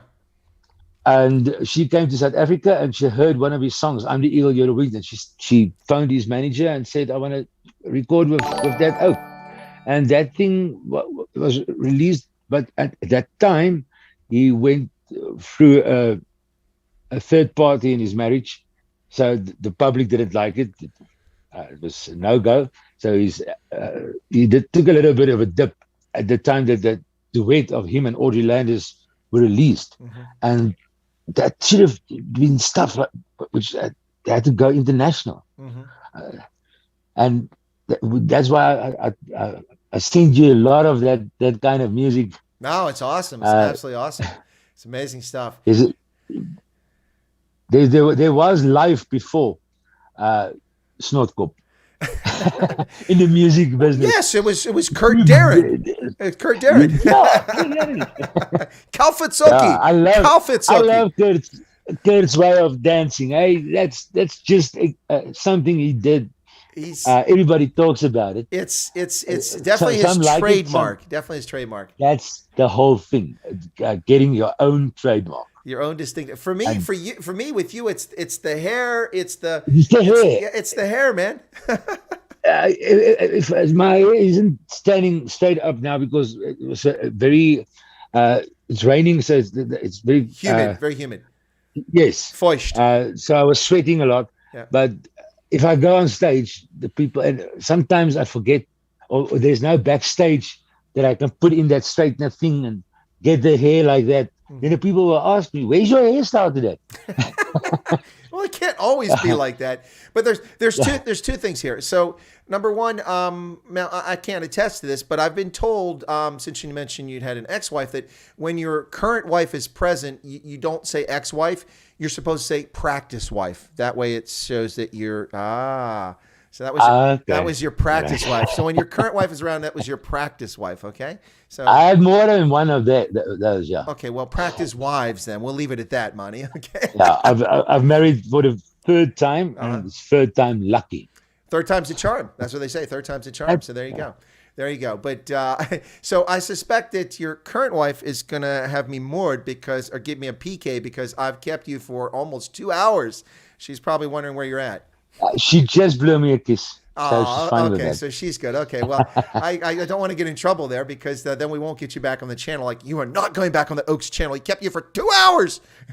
The whole thing is, hey, we've got nothing else to do. Well, that's the thing. Lockdown. It's a Saturday night. I should have been on stage today. Exactly. People say to me, they're like, well, first off, because I'm retired from active service in the military, they're like, oh, you have all this time in your hands because you're retired. Yes and no, because I work 7 days a week, 12 to 16 hours a day, doing this and writing, researching, and doing consultant work. But there's nothing else to do. I can't go to a rugby match. I can't go to a basketball game. I can't go to hockey. I can't even watch it because they're canceling it over this COVID nonsense. You can't travel. I mean, this is the longest in my entire adult life, Manie, since the age of 18, that I have not been overseas. I have not gone anywhere since I returned from the Rugby World Cup in Japan in October of 2019. That's a year and a half. And my wife, I'm a Lion supporter in South Africa. I'm so sorry. That's tragic to hear. Well, I can't be a Blue Bull because my mother isn't a cow. I got it. I'm not laughing. A Blue Bull's mother must be a cow. Well, that's common sense, hey? Listen, I'm wearing a Bulls jersey, but I'm not a Bulls fan. I'm a Province fan, so it's just up front. Now, Province, my mother. Now, I love all rugby teams, but it's just nice to make jokes about the Blue Bulls because they are very touchy. But my wife is a qualified IRB level 3 provincial rugby coach. Are you serious? Yes, and she qualified under the Blue Bulls. Well, I will. It's the only union that wanted to give a lady a chance. Right. Okay. I have a segment on my program called Rugby Ascendant because rugby is one of my huge things. Okay. So I've been to every Rugby World Cup since 2011. New Zealand in 2011. 2015 or 2014, excuse me, 2014 in Ireland for the 2011 New Zealand, 2014 Paris for the women, 2015 England, 17 matches, including South Africa, Japan. 2017 in Ireland for the women, 2018 in San Francisco for the sevens, and 2019 in Japan. 6 Rugby World Cups in 8 years. I'm a massive fan. So I'll extend this offer to your wife. If she's interested, if she'd be willing to come on to do an interview, it won't be 2 hours, won't do 2 hours, but be willing to do an interview. She will definitely. To talk about rugby, especially women's rugby. Because I tell people about rugby, about women's rugby. We don't play rugby in South Africa. Women don't play. Nonsense. She said she doesn't want to do the women rugby teams. Yep. She did the Sasolburg Rugby Club. Okay, well that's perfect. The under 21s, and because the provincial Oaks that won't give her a chance because she's a girl, she's a lady. Mm-hmm. But she took on the under 21s Sasolburg Rugby Club, and they won 3 times in a row with her as coach. All right, I want to interview her. It was her 37th birthday yesterday, and I bought her 2 sets of earrings, and she cried when she opened a gift of a book and DVD set of the World Cup rugby since 1991 till 2015. It's book and a DVD set. I heard her in the background. Yeah, she said sorry.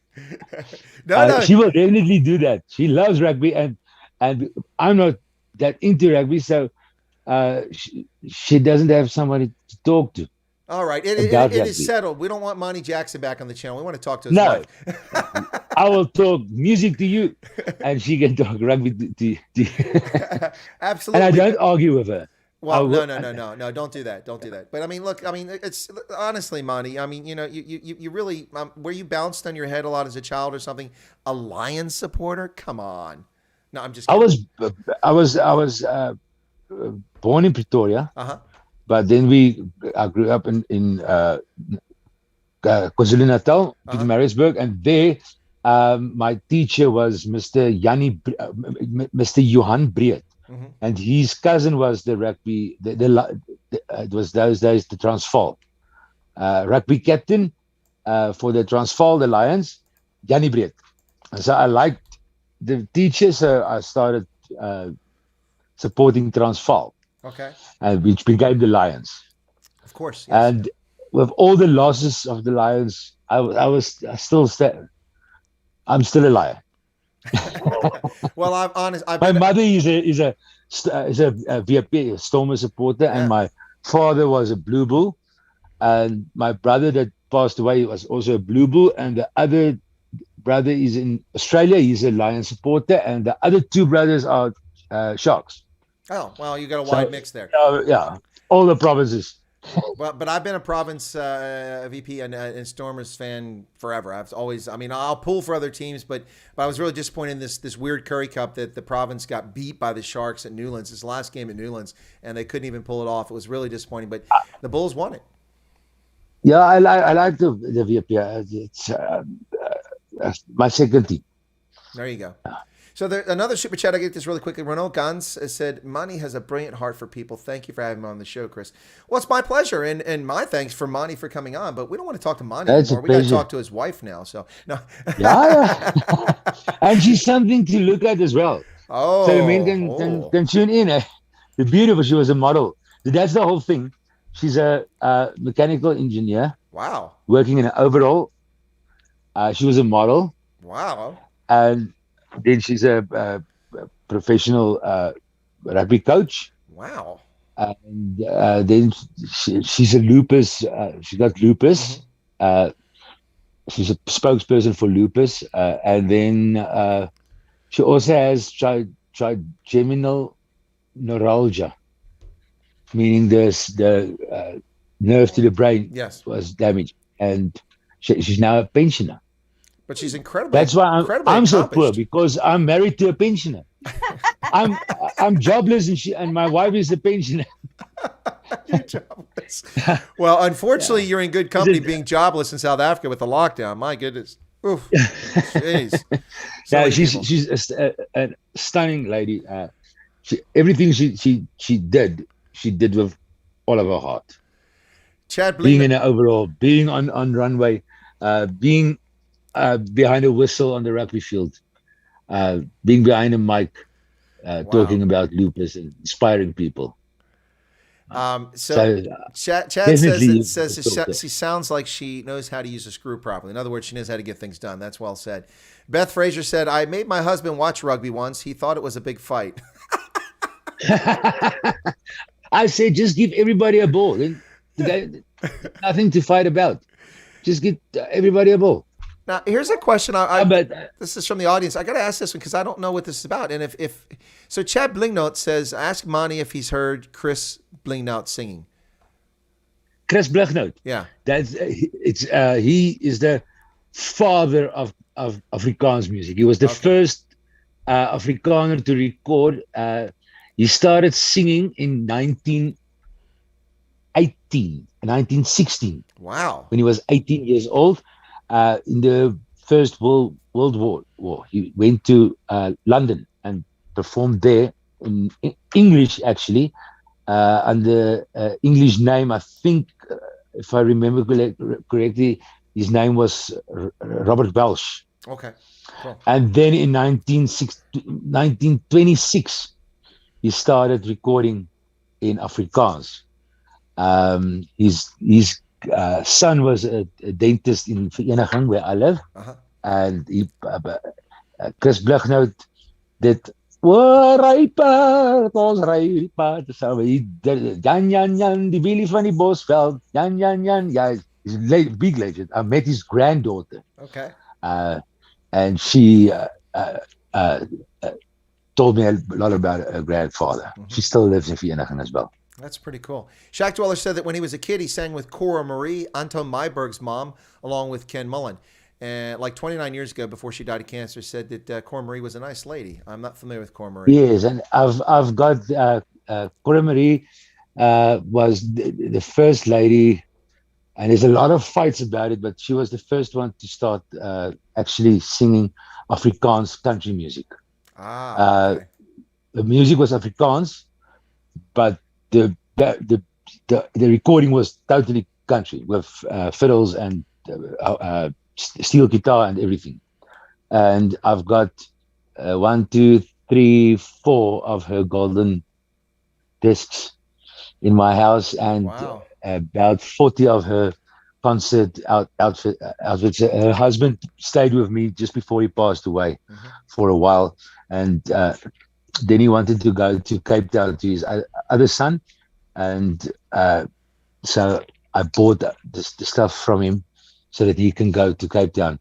And one of most of her shirts were the one that I'm wearing now is also from Nashville. Most of her stuff was from Nashville, and I even got a jacket from her between her clothes. Loretta Lynn. Mm-hmm. It's Loretta Lynn country wear. Okay. And when Dolly Parton came to South Africa in 1983, she was Dolly Parton's hostess in South Africa. Yeah, Brilliant. I've got a photograph of her and Dolly Parton together. So Cora Marie I'll send you. Okay. I will send you songs of her. She did 2 or 3 songs in English, but she had a very strong Afrikaans accent. On those songs, so that's why she loved country music, and she couldn't do it in English, so she did it in Afrikaans. It's brilliant, though. It's brilliant. But Cora Marie is, I think, before my time when it comes to that sort of thing. She passed away in 1994. Yeah. Well, I was going to say and that more for me. She was 41 years old. Wow, that's way too young. That's cancer. Yeah, that's tough. Yeah, that's what he was saying. Shakdor said she died from cancer. No, for me, when I think of women in country music and Afrikaans, I immediately think of someone rocking up from Namibia, Juanita du Plessis. So that's always yeah. So that comes to mind. Cora Marie and Capito was her singing partner. He wrote the song "Was Ek Maar 'n Digter," which is a huge, and they started singing together as well. Now, Capito passed away in 2017 at age 62. Wow! And his brother, his youngest brother, is the country singer Alan Ladd, and he's quite. Yeah, he's sold a lot as well. Chris Redling's says he met Cora Marie when he was in first grade.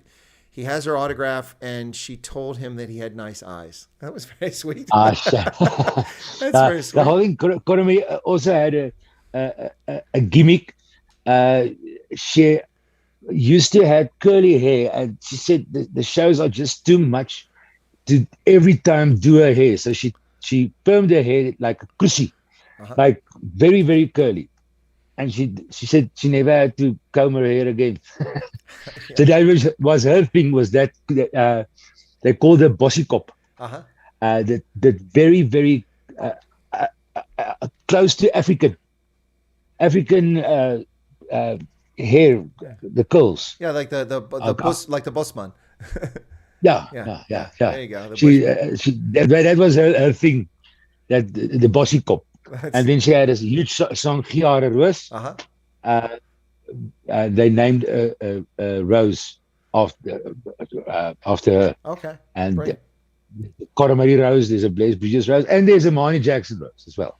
I'd heard rumors that there was a Manie Jackson Rose. Maybe you talk about that on Valentine's Day. Yeah, I will tell the people about that. It's a rose with no thorns because of the song I've done. My mother plays in the music video. Dorings vir Ma.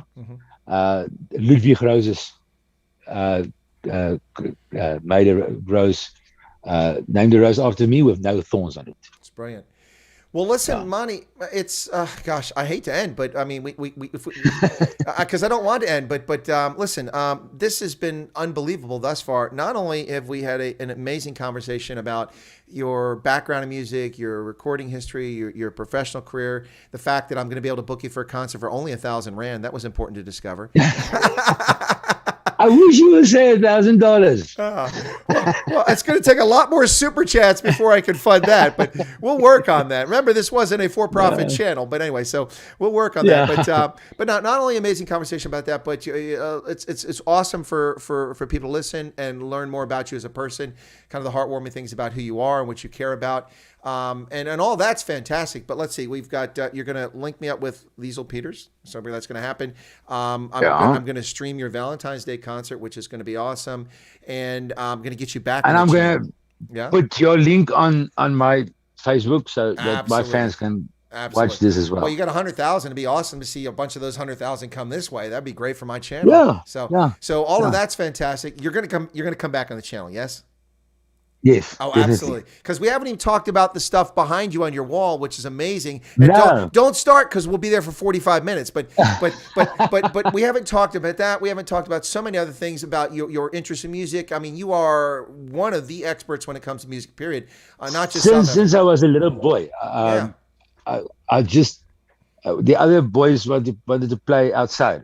I want to be in front of the hi-fi. We had a Marantz hi-fi. Mm-hmm. It was quite expensive hi-fi, and I just wanted to listen to music, and I was singing with the music. I never had any singing lessons in my life, Mm-hmm.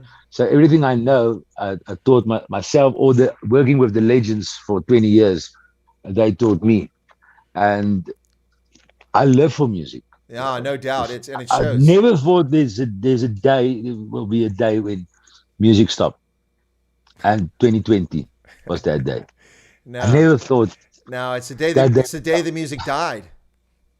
Yes, The and CCR. 2021 Yeah. in South Africa, uh, music closed down. So Mm. it's really, you can't perform live, you can't sell your CDs in store. So it's a very difficult time, and I never thought of a world without music. Well, Can't we've be. got to overcome this. I have absolutely no musical talent whatsoever. I can't hold a note or a key, but I love music. But we've got to overcome this nonsense. But I've got a full hi-fi with a tape deck, with a CD players, with a gramophone, and you can play 78s as well. So I can listen to any kind of music.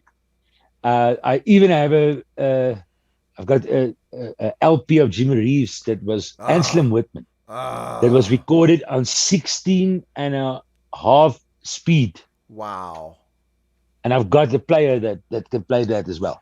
Wow, that's amazing. Chad Blinknote said that Chris, not interested in any concert unless there is a special guest appearance of the legendary Chris Wyatt.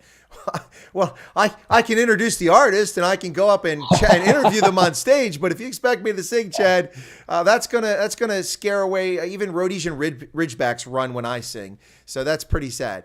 But Auto-tuner? oh yeah, we could do that. We could do that. We could auto tune. You can That's do right. that. We could do that. Okay, I'll sing with an auto tune. I'll sing with these artists in auto tune. But listen, we've covered all that. But not only that, we've discovered that you're not even the most impressive person in the family. I mean, your wife is a mechanical engineer, a rugby coach, a model, a spokesman for lupus. I mean, listen, you're just a piker there. You're just a farm boy Yeah. compared to her And you accomplishments. know what? I could have had a made her in 2006. Mhm. Then in 2010, then in 2012, then in 2014, and I never wanted her. She was so pretty. I thought this girl is out of my league. Mm. At the age of 40, I married her. Wow. Well, she must have had a weak moment, Manie. We'll just leave it at that. And she was never married before. Wow. I never had a boyfriend. She still lived with her mother and her father until I Wow. took her out. Wow. So Wow. she lived for rugby and her work and Well, modeling. she lives for rugby. That's enough. You had me at that. That was it. I'm in. I'm in. So we're gonna have to get her on the channel. But fantastic. We will. Now, a couple things very quick before we close out. There was Johan Eisel said. I don't know if you know, but Johan is involved with this new Afrikaans language television network called Cake Tate, he said we must produce that concert on Cake Tate. So we'll have to take a look at that. And then Hank Klupper saying something about a fundraiser for Manie. Well, Hank, he's doing a Valentine's Day concert and he's accepting donations. Go to his Facebook channel, which is in the description below the video. Also, I'll be live streaming that concert here, and we'll have the details up. So if you want to donate to Manie and help, you'll be able to do it there. So excellent. Manie, She just kicked the camera stand, eh? yeah, no, I saw a drink come too. I don't know if that was a warning. Time is up. As water. Yeah, As water. Okay. No, I drink on camera too, but not alcohol. People are always asking if I'm drinking alcohol. I guess with all the politics going around the world, you almost have to have alcohol to get through the day. But Well, if I drink alcohol, we're gonna talk music the whole night. well, listen. If that's a challenge, we've got a lot of work to do because this is 2 hours on this stream. But I have had a 4 hour and 38-minute stream with Giselle and Johan talking about music. So And they were sober. oh yeah, no. Uh, And Giselle had to keep getting up and leaving because her little one was, fussing, and so she had to go check. Shame, yeah. Yeah, but My daughter has gone with a mother, and I've just got 6 dogs. Mm. That's all we have. Awesome. But happy birthday to your daughter Stuff. once again. Today's her birthday. So happy birthday to Manie Yeah. Jackson's daughter. That's awesome. And thank you and your very patient and accomplished wife for this incredible conversation, which I almost sound like I'm trying to get rid of you, but I'm not. I want to wrap up. Well, believe me, when she starts to talk rugby, Yeah. it will be an hour and a half as well. Okay, well, that's fine. Yeah. I got no problem with that. I could talk rugby all day long, and she'll be in good company. I've had Floxilius on here. I've had Andre Sneeman on the channel. I've had Donald She Stanford. did her analyzing thing under Rassi Erasmus. Oh, okay, under Rossi. Okay, Yeah, cool, cool. yeah, yeah. So, Well, that'd be great. so She yeah, can give us some insights into Rossi. That'd be awesome. from a lady's side point of view, a lady's point of view. Well, absolutely. There you go. All right, Manie Jackson. Thank you. Bye, donkey. It was a pleasure. Thank you very much for you as well, and thank you for supporting Afrikaans music. I was so surprised. So thank you very, very much. No, it's my pleasure. We'll have you back on the channel, but we're gonna get the Valentine's Day concert coming up and get your wife on sometime soon too, is when she's available. Yeah, yeah. All right, brilliant. Ladies and gentlemen, Manie Jackson, can we get a little applause in the chat there? A little thumbs up or something? We've hit the threshold for the likes that I was hoping for. We've got that. We've had a good audience. Thanks for the super chats for the concert. I've got fund. my thumb up. Oh, he's got his I've got thumb up. my There thumb. you go. All right, here they come. The thumbs are coming up. Plus, beer mugs are coming up as well. I didn't ask for alcohol, but if you guys want to put alcohol mugs in there, that's fine.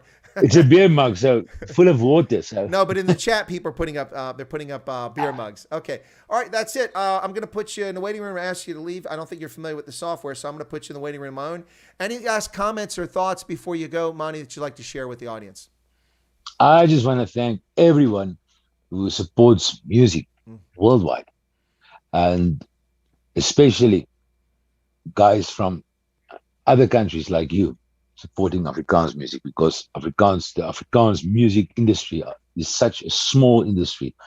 Back in the days, the apartheid years, gold was 25,000 units. And then in the 90s, they changed it to 20,000 units. And now it's 15,000 units. So small is the music industry in South Africa that if you sell 15,000 units, you get a golden record. I was in the era of the 20,000s. All the single was in the 25,000 era. So thank you for you guys supporting small little country on the south point of the African continent. Excellent. Well, Manie Jackson, bye, donkey. Thank you very much. This has been an incredible stream. We'll get you back on here soon. Folks, thanks for your support. Manie, you and your wife have a lovely day. And again, happy birthday to your daughter. I'm sure I hope she had a good birthday. All right, that's it. That's it, folks. Manie Jackson. I'm gonna put him in the waiting room, and that way I can go ahead and wrap up the stream. Okay, there we go. All right. Oh, got to fix the screen here real quick. There you go. Ladies and gentlemen, thank you so much for tuning in. This has been a distinct pleasure. One that's been in the making for a couple of months now. What a nice oak. What a brilliant person there, Manie Jackson. It is really awesome to meet him on the channel here and bring him to you. I hope you enjoyed it as well. It was fantastic as far as I'm concerned. I hope you guys enjoyed it. I'll be back on for Night Owls in about an hour and 20 minutes. We'll do Night Owls, a short version tonight. Thanks for the support, and looking forward to that Valentine's Day concert, and really looking forward to talking to Manie's wife. That's going to be fantastic. And that's it, ladies and gentlemen. God bless and have a good evening, and we'll catch you back here for the Night Owls edition very shortly. Take care of yourselves.